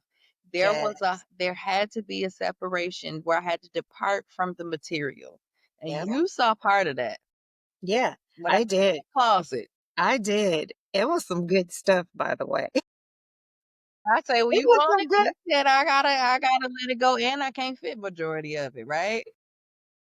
You sure you wanna? Yeah. But you know what? You were in a season, excuse me, of rising. Yeah. And listen, it ain't all about me, but I I it's kind of an honor and a privilege to see that. To witness how God is he's taking you higher. And yeah, uh, Girl, just what would the feeling and knowing that, and that I'm kept and I'm his, like, that's yes. what this is, what you're saying that I'm like, yes, I know. Like, You my were in a father is season of so rest. good. Listen, and you still are. I mean, Sure. we kind of we stay in contact. We talking a couple times a week, if nothing else Girl, we more. texting every day. Listen, you hear And me? y'all, Imma tell y'all our little tea. We got this cute thing that we do, and it just started. Do you remember how we started? We do this rise and shine thing. Yeah, I do. Okay, kinda. I So I rem knew it's time for you to rise because we was in the car. I was dropping Yep, you off at the airport. yep, yep, Wow. yep. Yep, and that's where and then during the trip, I kept saying like, "Man, sis, you shining, sis, like, you just got this glow, like, you shining," and then it Yep, became a I thing where told it you, was rise, just you like tell me to shine. We are the rise and the shine. yep, and, you know, so for someone now, I mean, your story is just And we not even gotten into it for real. no, not really, but I mean, even to thus far, I mean, you may need to do a part 2 on this because, I Easy. mean, this is just good stuff. It's good stuff. It is, information and, that can help someone that is on this journey, someone that is in their season of rising. Yeah. What would you tell someone that is in that season right now? Yeah, and they may not even know they're rising. They might be on the cusp of rising. So as you were asking that question and like my journey, I reflected on one of the many conversations that we have had. In one of the times where I talked about how God, He takes the least or the least suspecting, right, and elevates them. Right? Like we know this, he Well, did this with David. He did this with Ruth.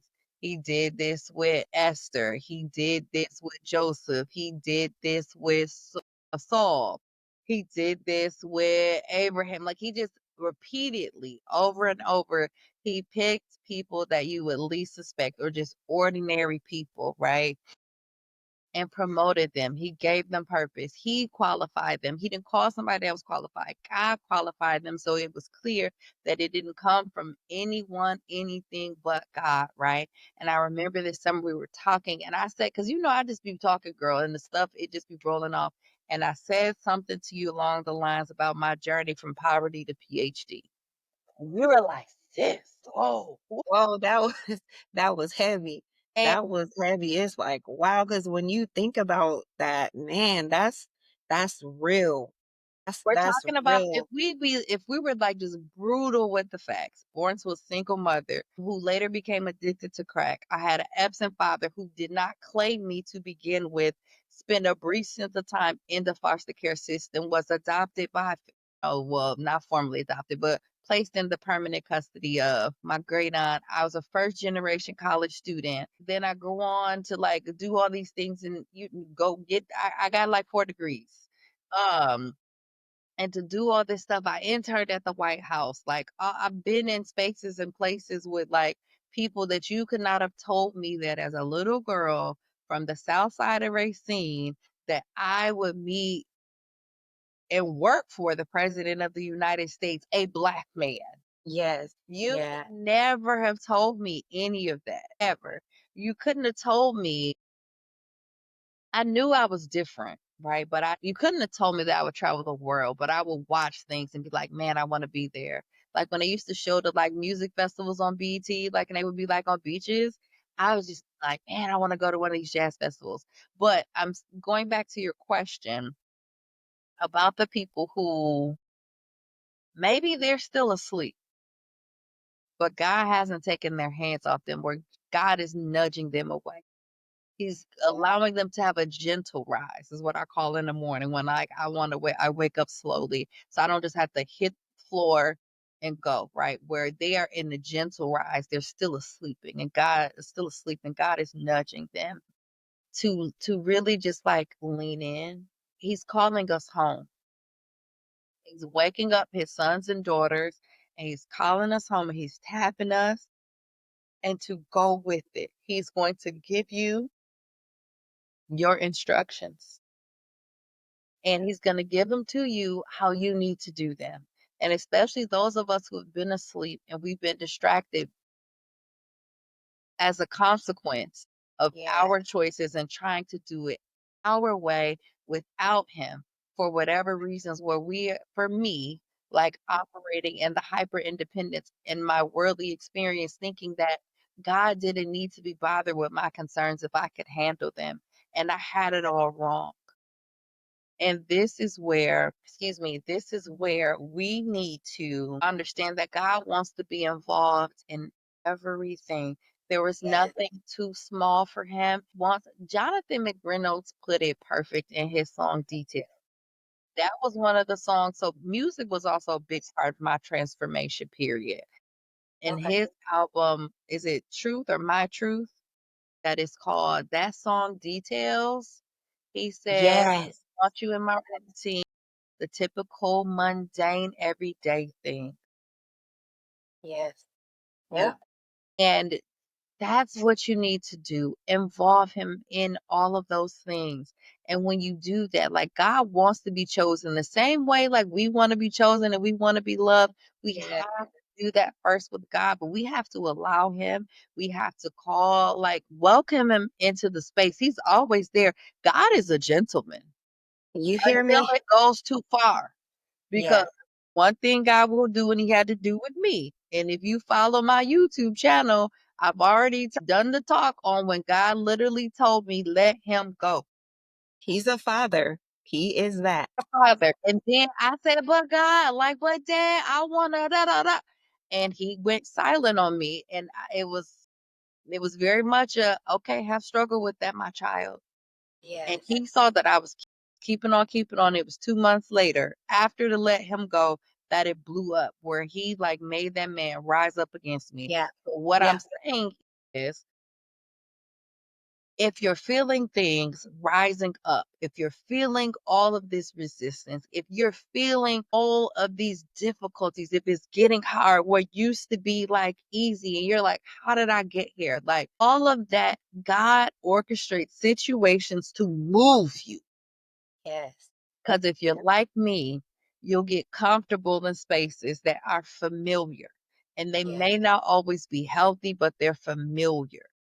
Or Mm. you maybe don't know what the next step is, but it's familiar, right? He will make you so uncomfortable. And if you're uncomfortable, lean into that discomfort and have trust that he's going to lead you and guide you. That is him moving you. That is divine positioning. That is a divine shaking, right? Like that is happening.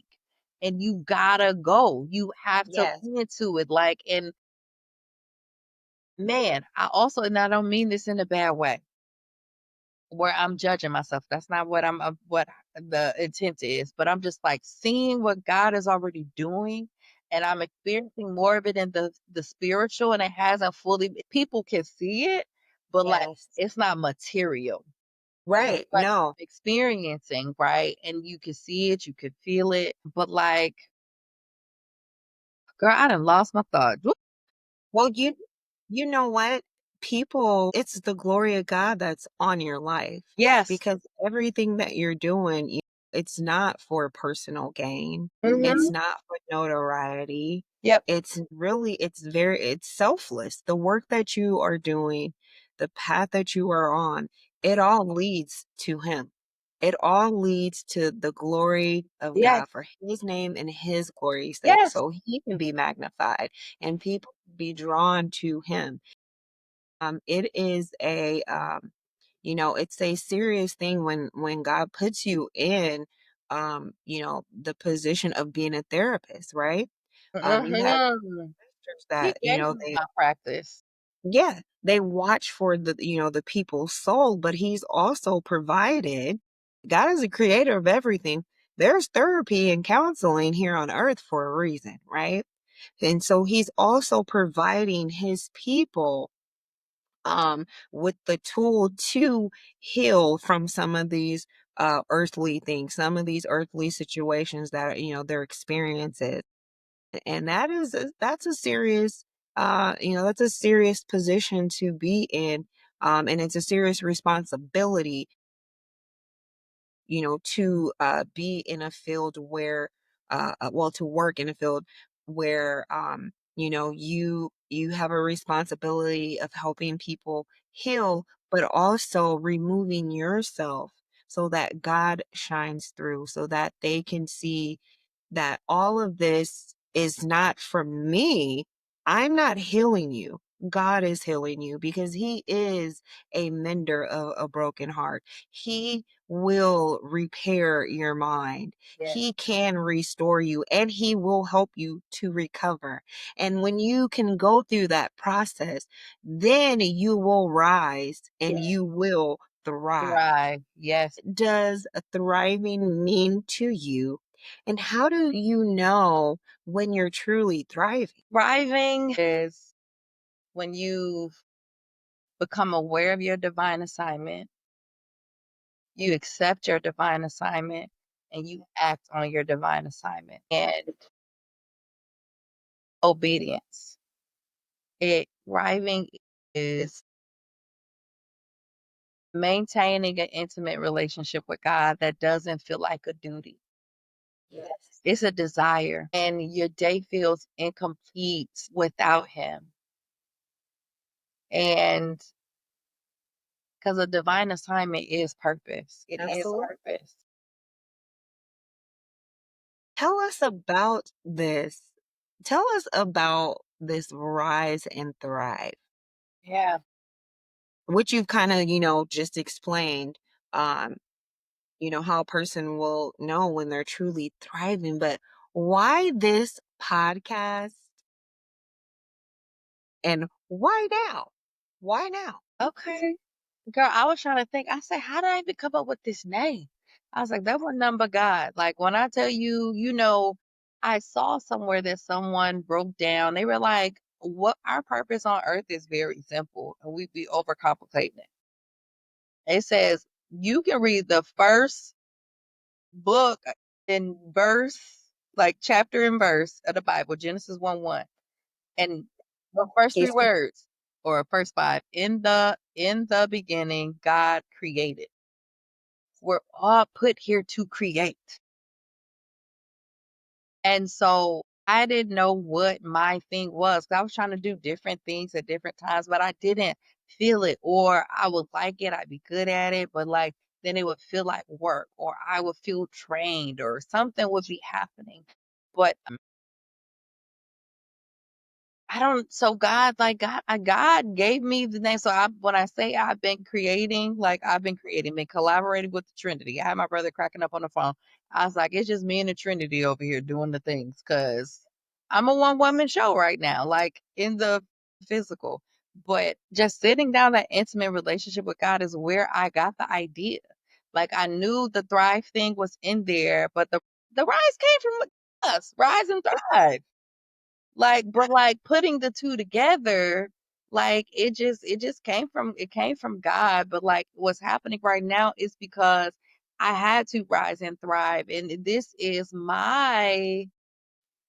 like my love song to God.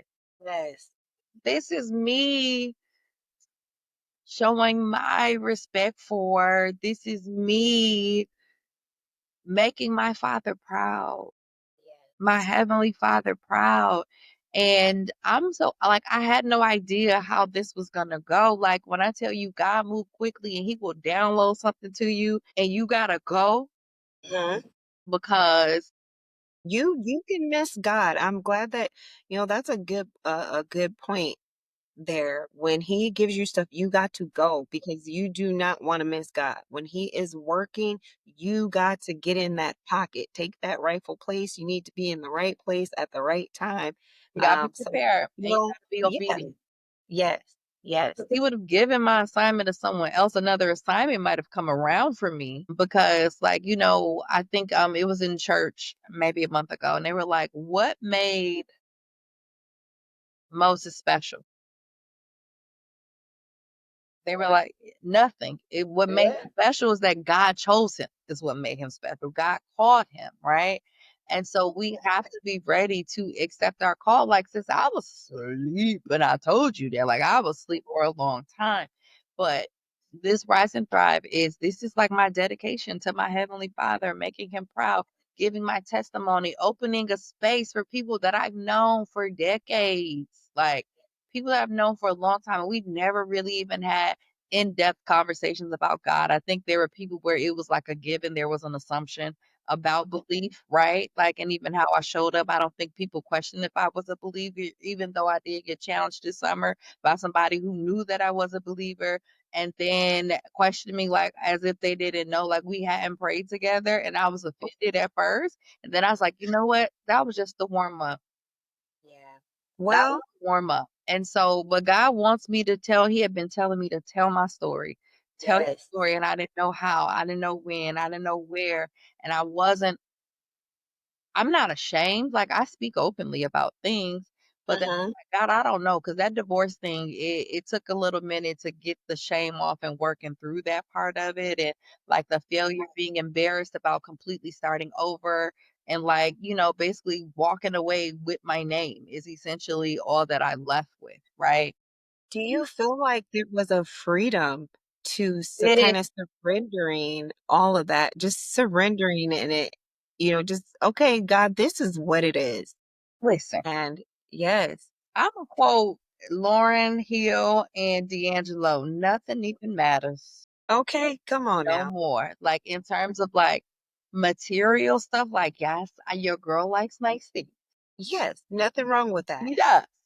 Yeah, And, like, none of that even mattered because what I experienced with my father, my heavenly father, is just like a safety that I've never experienced before. Like, and when I tell you I am living my softest life and I so happily surrendered that trying to make it happen and just be yeah, like, well, God, you know my expenses.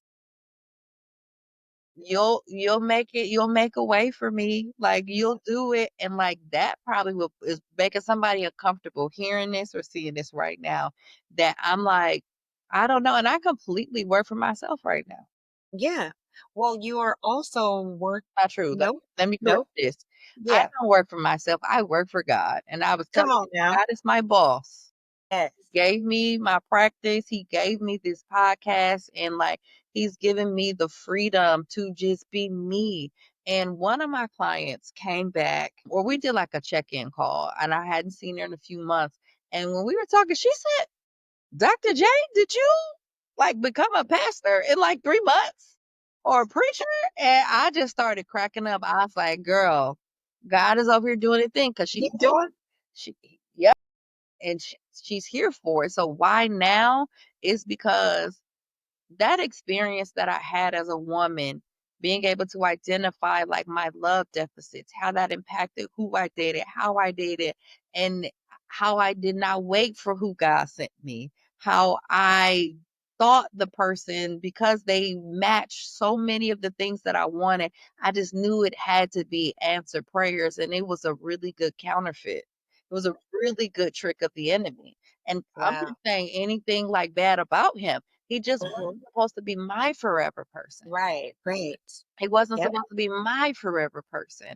And that and God is putting me in a position in like waiting and preparation Mhm. and modeling and having to live a Esther season so Mhm. that I can create this and inspire like other women. So when we tried to make it happen and didn't wait on God, how can we heal and recover from that? And this is not just women, because there's men out here that's going through the same type of stuff and need to heal from their own type of emotionally abusive relationships or whatever type of abuse that's happening, anything unhealthy and toxic in relationship. Yeah.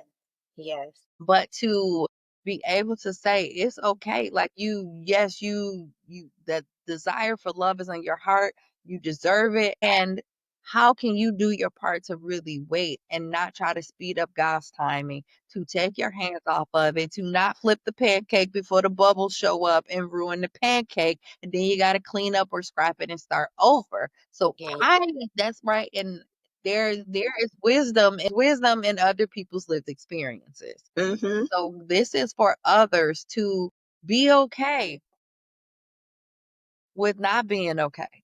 This is for others that it's okay to start over and that God is going to carry you through everything. And there is a freedom like you cannot believe that cannot be explained until you experience it and you trust Him. Because think about it. You've been doing it your way all this time. And how's that working out for you? Yeah. So, Yeah. you know what? Try Jesus. Yes. God in the best way. And that's like I was, you know, I say doing the hokey pokey with Yeah. him for like 2 decades. Wow. 20 years I was hokey pokeying. Wow. But, Wow. like, he was always in me, but, like, in terms of, like, really, like, letting go of my old self, Mhm. I wasn't. I was in and out, Yeah. in and out, in and out. Well, I need you to get in, sis. I need you to get into this. I'm locked in. The hokey pokey is done. Well, get into the camera. Get into the camera. What you mean? Where's You this there you right go. right here? There you go. Oh, wow, girl, Yes, I'm right there. comfortable. There you Okay. go. He said, Well, "Get you know centered, what? get focused." Okay, well, you are that. Definitely, definitely. And you're walking in your purpose. You're walking in your divine power that God has given. He's giving you permission to walk in it. Okay? Got in a Now, position, I just had to get clear in my identity yes. to Yep. do it. So would you say, you know, okay, who is this podcast really for? Would you say it is for someone that, is in that space where they're trying to figure out who they are, where they're trying to figure out their Yeah. identity? And what do you hope that this podcast, what are you hoping it does for them? I think this podcast, it has something for everybody because that is, the Great Commission, right? Is that we're supposed to go out and make more disciples. So I would say this podcast is for everybody Hmm. because I have people from all these different seasons in my life that I can guarantee you there's going to be someone for everyone and multiple ones for anyone that's listening because you're going to hear people who are talking about taking these crazy leaps of faith. You're going to hear people talk about starting over. You're going to hear about how God has poured into people, how he's come to them. He's communicating to like you're going to hear so much good stuff and that it's hard to not see God in it. So it's for everyone, but especially it's for people, anyone if you're the one who you're tired. You always doing stuff for other people. This is, you know what? This is for everybody that is out of alignment. This is for everybody who is trying to reconnect with their divine assignment. Notice I Yeah, didn't say find it. right. Reconnect because it's already on the inside of us. But all of this lived experience and the things that are happening in the world, it can make us feel like we have to find it. And it makes us look outward when the answers are inward. There, So yeah. this is for anyone. So if you have found your assignment and maybe you need the courage to act on it. So, or maybe you're just like, I don't know about this God thing, right? You can hear it and people are going to give testimonies. Yes. You can be thriving and this is going to help you continue to thrive. You might be listening and you might be my next guest, Okay. right? To share your testimony. So this is no matter where you are. If you how did I say it somewhere? Like if you beefing with God, this is for you. If you are a babe in Christ, this is for you, an infant. If you are adolescent and you Mm. are rebelling, Whew. this for you. Okay? Like if you are seasoned and you're good in your relationship and maybe you need to like dive in deeper, like this is for you. If you a senior citizen in that relationship, this is a reminder for then you need to be reaching back, right? Like Yeah. there's something in here for everybody. So this is for anyone who truly wants to have a relationship with God. They're curious about a relationship with God, want to maintain and want to grow it. It's for everybody. And I know we're talking here as women, and right, you see me as a woman as a face. I have just as many men coming on the podcast as I Yeah. do women. And that is not by accident. God didn't tell me, even though I do have a special heart and a special lane for women, right? God didn't tell me only invite women. God said, talk to your people. You're not going to need famous people. Mhm. Talk to the people. Let others give their testimonies. Let other like this is his stage. Okay. All right. Showtime at the Apollo of God, but ain't nobody getting booed. Food. Okay, come on now. Nobody's getting booed here. Yes. Yeah. Well, what is something that people get wrong about you? You know, this is an interesting one. Do you think I think dating that people think get it wrong. I think people really be thinking like my DMs is like overflowing and Wait, they're not? they're not. Are They're you not. sure? They are not overflowing. And that's fine. And it's Yeah. actually it aligns because Yeah. that aura you're talking about, people know they can't play with me. Yeah. Yep. And that's a real thing. And I am okay with that. Yeah. And it's not that you're not approachable. I think when people know that, everybody has something special about, themselves. But when a guy knows that that you have that aura, right? He knows, okay, what's understood don't need to be explained, as they say. He knows that, I have to, I got to have my stuff together. So I'm not even going to. And that, can sometimes, I guess, it makes you unapproachable. And I'm okay with that Yeah, it's because not nothing I'm doing.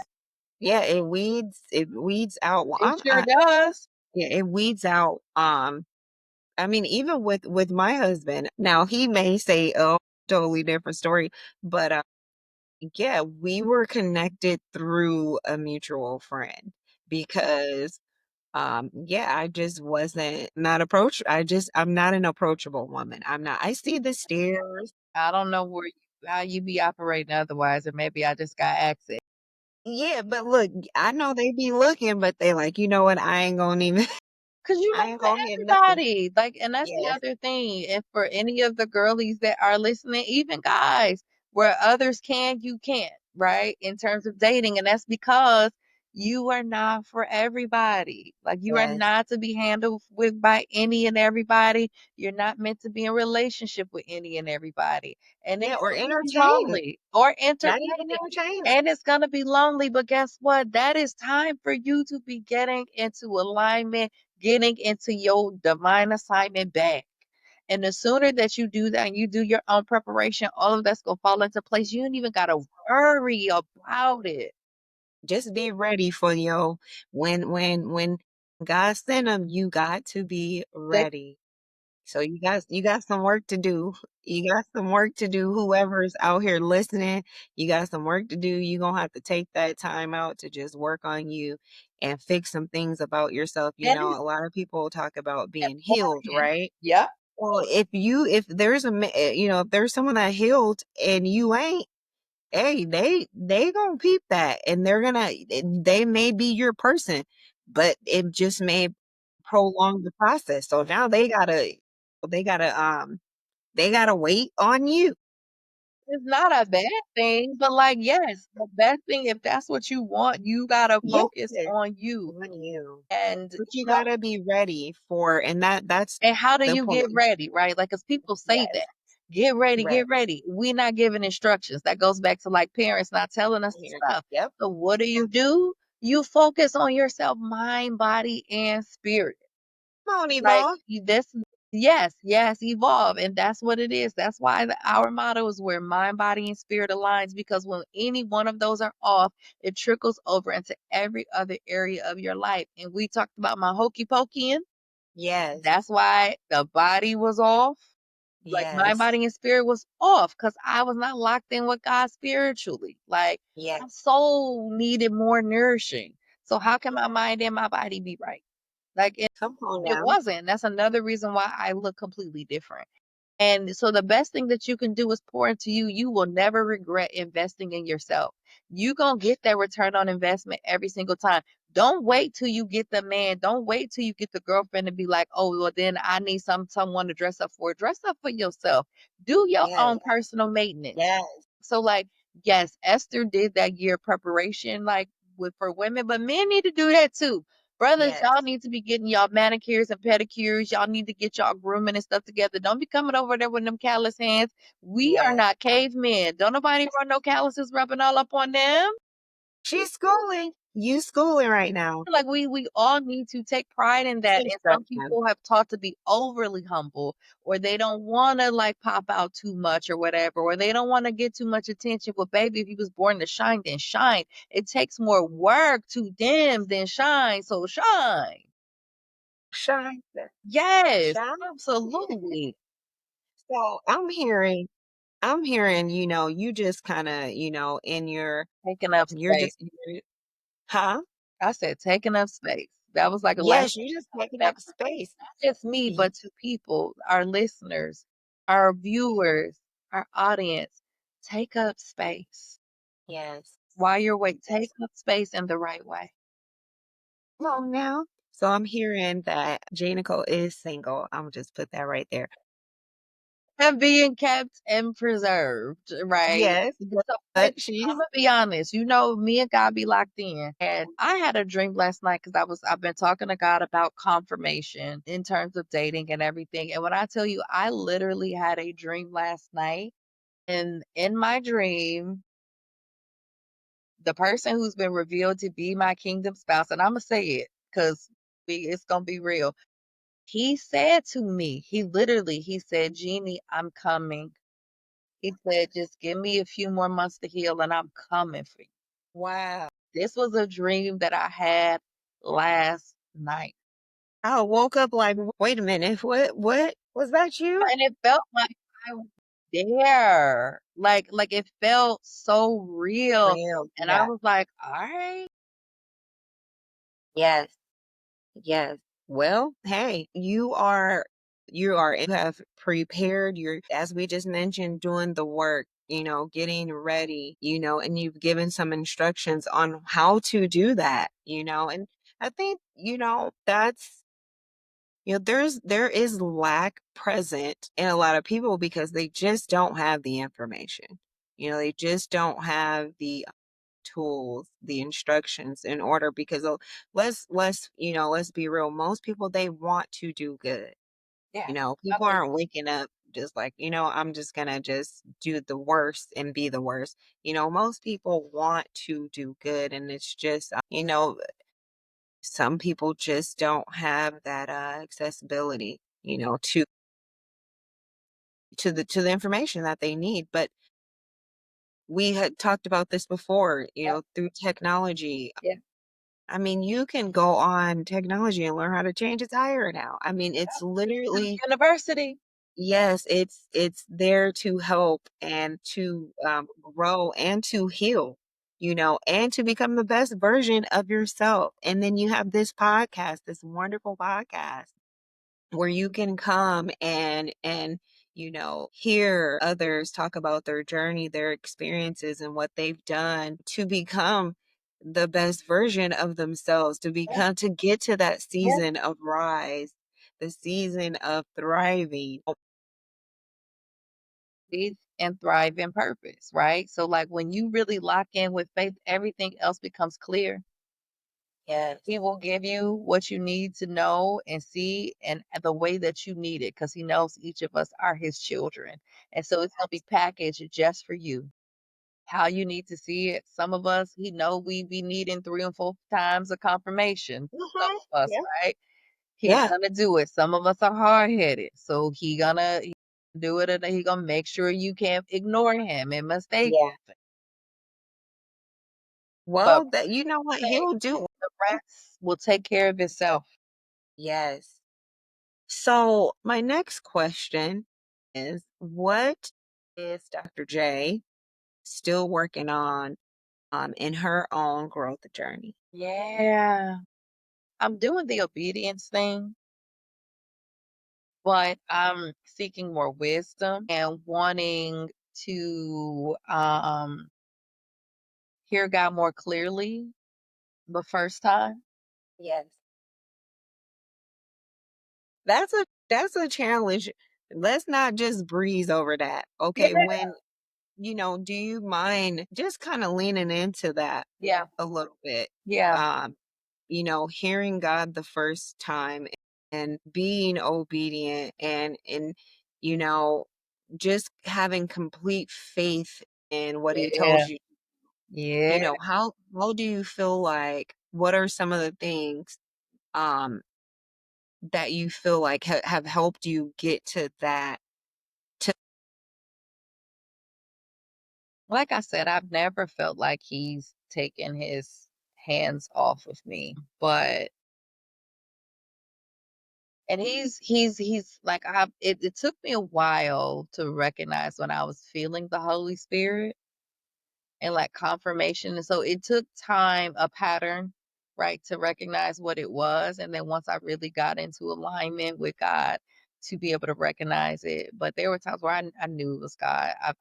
I've heard his voice like audibly or a voice, right?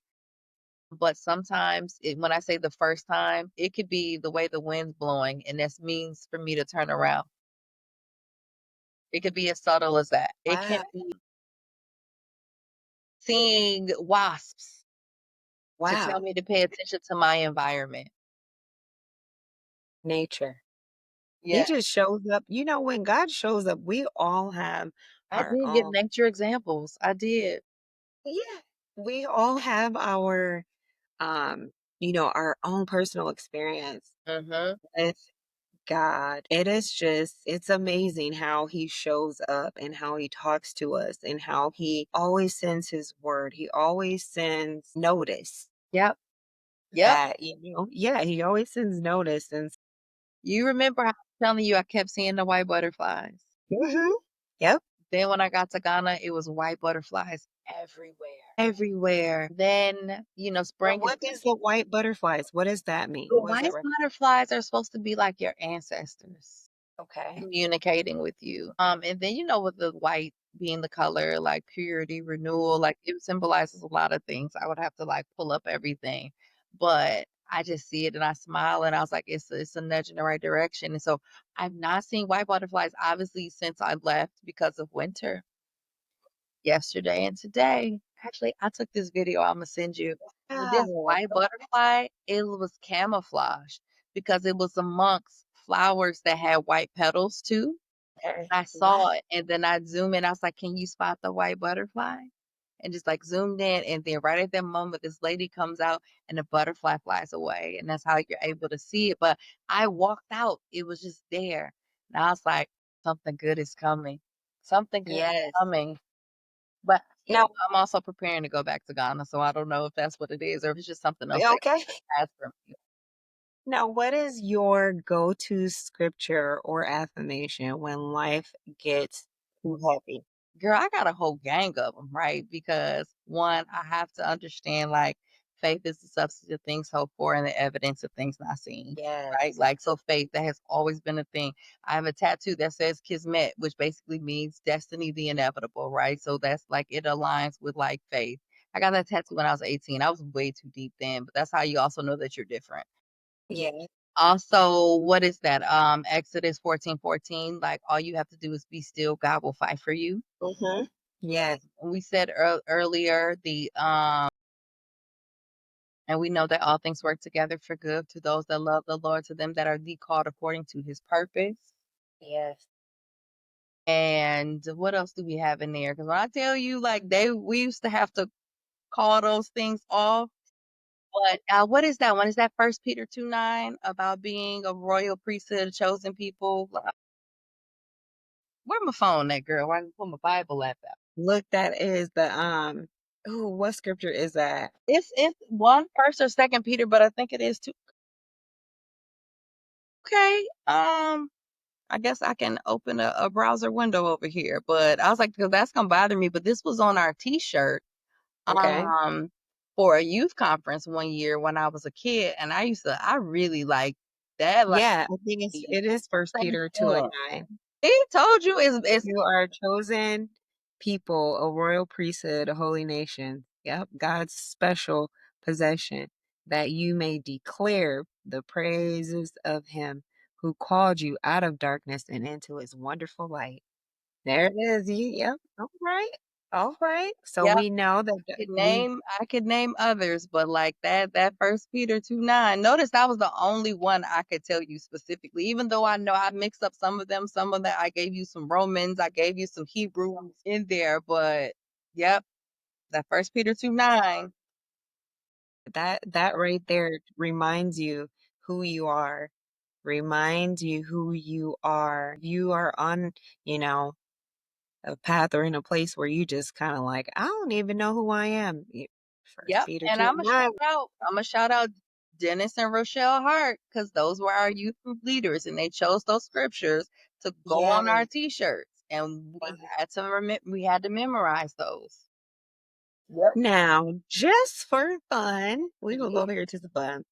Uh, what is because we know that we know that there's there's a serious part of you. We know the we have been exploring different parts that makes up Dr. J.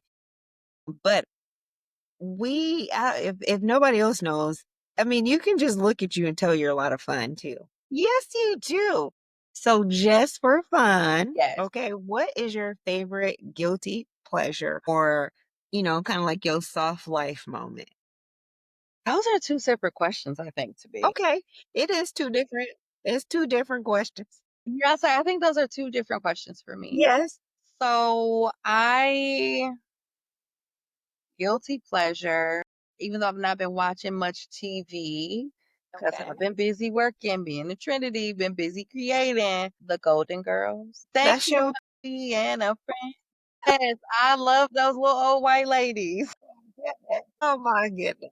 The Golden Girls, that is a whole thing for me.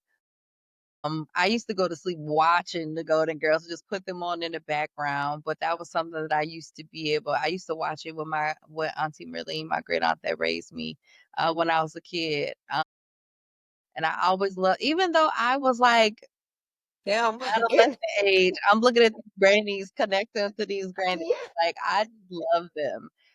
So I would say that is definitely a guilty pleasure. Soft life, like, what would be, like, an ultimate soft life moment, or what does that look like for me? Like, I would say, like, engaging in, like, anything, like, self-care, like, I'm doing this thing now where I'm trying out all these new, just, like not new, but different or things that I've thought about, like, that are health, wellness, beauty things, so I've been doing the, floats where you Okay. are in, like, a bath like a it's like a do even call it? It's like a anyway, it's a pool full of like salt water and just like essential oils. And like it's more complex than that, but like it heals and nourishes the body. So doing any of those things. So I'm doing the floats currently. I want to go check out like the salt Himalayan salt cave places. Okay, okay. Yeah. Doing health and wellness stuff like that and being okay in and I'm open to beauty stuff as long as it's non-invasive, right? Or like yeah, non-invasive. And just like really traveling. Like I love a good view, a water moment. Um yeah. Okay. I definitely, well, anybody that knows you knows you like to travel. And if you haven't followed Dr. J. Nicole, you can follow her on all platforms. Evolve Therapy and Wellness, also, you can follow them on all platforms. And you will see that J. Nicole, she gets around. Okay. Dr. In the J. around the world. Yes, around the world. Let me clarify that. Around the world. Just traveling, and just getting to see and explore God's creation. I mean, He Man, created it's a this beautiful world and thing. some beautiful places, yes, that you've shared with us. Um, I want to move into more of, I guess, what your legacy, Mm, right? yeah. We've been for a little bit. We've Yeah. found out some things about you, but now, I want to go into more of you're building a brand, building a platform, um, and a legacy, right? What do you want people to take away from your voice. When they're coming listening to these podcasts, you know, I know you got some big plans in the future. I'm not gonna say anything about those, but It's coming. they will be able. There's a time and a place. Yes, they will be able to experience some of Yeah. this wellness and healing, right?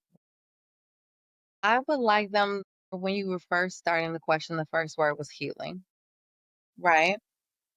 And then God's love Yes.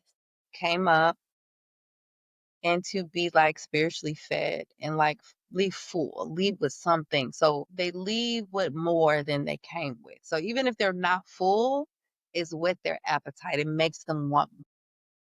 And when I say more, it's not more of my podcast, it's more of God. It's more of that intimate relationship. It's more of moving towards him and in that direction, like towards him to having their own and going into their rising, their thriving. Why should someone trust your guidance or buy what you recommend? Mhm. And what makes you different? Like I know Yeah, yeah, personally, but yeah. for those that are, just tuning in one day, you just Mhm. happen to pop up and they're like, "Ooh, let me see what she's talking about." Yeah, Yeah, like why should someone trust your guidance? yeah. And I think because of lived experiences, I don't hide behind my degrees, even though I got a gang of them. So you can call yeah. me Dr. Alphabet if you want, with all the letters that follow my name, right? Yes, But like, yes. I don't hide behind my degrees. I'm not afraid to share my lived experiences, Yes. and I've lived it, right? And if I haven't, I'm not gonna tell you to do anything that I myself wouldn't be willing to do. And I'm not a person that can like just be bought. Like if I don't believe in it, Mhm. I'm not gonna share. But if I do, like you would think that I was getting paid if I'm recommending something like Yeah. that's not a product that I'm putting that's not a product of Evolve, that's not a product of Rise and Thrive or like it's gonna be honest. But like I think more than anything, I'm authentic. And like I tell clients all the time, I am a clinician that practices what I promote. Yes. So I don't operate from a do as I say, not as I do, because I do as I say Yes. and I say as I do. That's good stuff. That's good stuff right there. And you do, I get to have these I was experiences like, with "Sis, you. And pack your walking shoes when you come yeah, visit me." yeah, yeah. And I just drinking tea with bee pollen and all yes, the things. Yeah. listen, let me tell you, it works. And the way that you just kind of welcomed me in and just, you was like, "Hey sis, you want to try this? You want to try that?" And I done brought it all the way back to where I'm at, which is we're thousands of miles away from each other. Yeah. And then I was able to take what you had given me, and there's others that's drinking their tea, they're walking, they're journaling, they are on a path to, find out who they really are and what their purpose really is. They're right. So listen, I can tell you that that's what makes you different. It actually works. And Lived it. yeah, absolutely. And I think that's what you're authentic. And that's what makes you different. That's what makes you different because you have some experiences. You're not just speaking from outside It's looking in. vulnerability too. It's Yeah, vulnerability. vulnerability. Yes. It's Yes. vulnerability. There you go. That's what makes you different. The Yeah. fact that, yes, you are a well accomplished woman. I mean, you've worked your butt off to get where you are. But even in all of that, you are still a human and you are a person that has feelings and emotions and trials and triumphs and you're you're just open to sharing that. You're open to being vulnerable. And that's really where true empathy, where that's where it is. It's in that vulnerability. And so that's You are different. You hear me, sis? You are Thank you. different. There was a time where I didn't wanna be, and now I'm like, I am different, and I You love do it. not I'm okay belong. being set apart. I'm okay with Yes, it, and that's yes, why I said I had to get clear in my identity. yes. And this is what happens.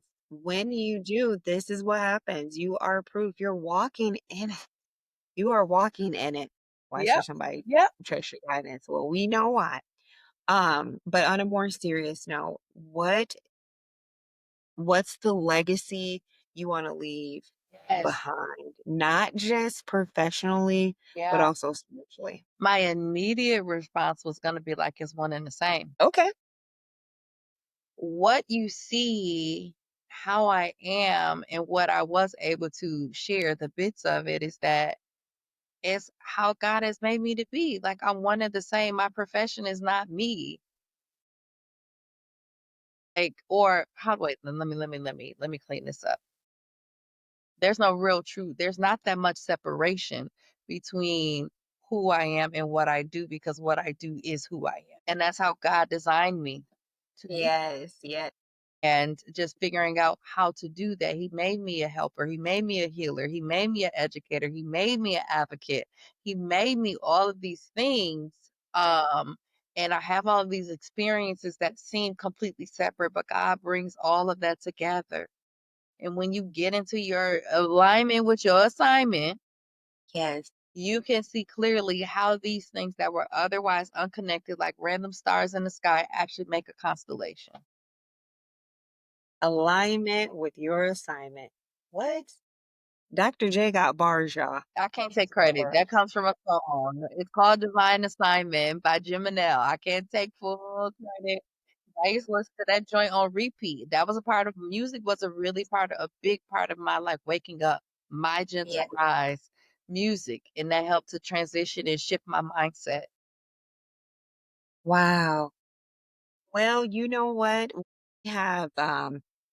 We We have could got to go on talk. and on, I know, but we We gotta wrap it at some we point. gotta wrap it up, sis. We gotta wrap it up, man. With that being said, if you could leave the audience with one powerful truth Yes, to help them rise and thrive, yes. what would it? And that's the signature question that I give for every guest. You would think that I would have prepared, but I also didn't want to because I wanted to leave room for the Holy Spirit to just really tell me what to be just be a vessel to tell, to let I just wanted to be present and allow the Holy Spirit to lead and for God to shrink me and amplify himself. Yes, So this is not like a super bar or a gym as much as it's simple. It's just like trust God. He has your best interest at heart, and you've been doing it your way long enough. Like give God a try who has a perfect track record. Trust him. He's just waiting on you. Your biggest thrive ever comes from getting into alignment with God. I guess that's it. Trusting God for your peace. trust. Yep. Trusting God. Yep. It has been wonderful just being able to talk to you and Yeah. And thank you, sis, for switching seats with me and getting behind the mic. to evolve therapy and wellness. And now you have some history, some behind the scenes on where this all was birthed. It all comes from this little girl from a little town. We're a Um, city, not a town, but it felt like a town with yeah, no, it cities. is. And that's Let one me thing, hardly home, but always repping. Shout out to the listen. Southside Racine. Shout out to Racine. I'm from 6th Street, but I mean Racine it's Racine, It's and at the racing. end of the day, we all gonna represent no matter where we. Yes. And shout out to the South Side too. Yes. I've lived on like every side of town in Racine. Yes, ma'am. So, yep, shout out. But this all started because you were born with a purpose, and You are walking in that purpose. God has touched your life. He's held you in his hand and he has brought you through some things. And through those things, you have a strong faith in God and you are able to encourage others. Trust God. A man Unapologetically. with a perfect track record. Come on, sis. A man He's with a got it. perfect track record. He's And got it. thank God for that. Thank God. God is good all the time. And thank you for having me and allowing me to talk to you and interview you. And thanks for having me too. Thank you. Yes, and we're gonna have you back for your own episode in the future. So y'all stay tuned. So if y'all like what y'all heard here with my big sissy, she's gonna have more, you're gonna learn more about her and some of her testimony and her relationship with God. And so thank you again for tuning in to another episode of Rise and Thrive with Dr. J. Nicole. And here we keep it real, it's not churchy, but it's honest, right? Like, and we can't help but talk about God because He's in the mix of it all. So we look forward to seeing you next time, next week. Episodes drop every Tuesday, and we're going to keep rising in faith and thriving in purpose. And see you next time.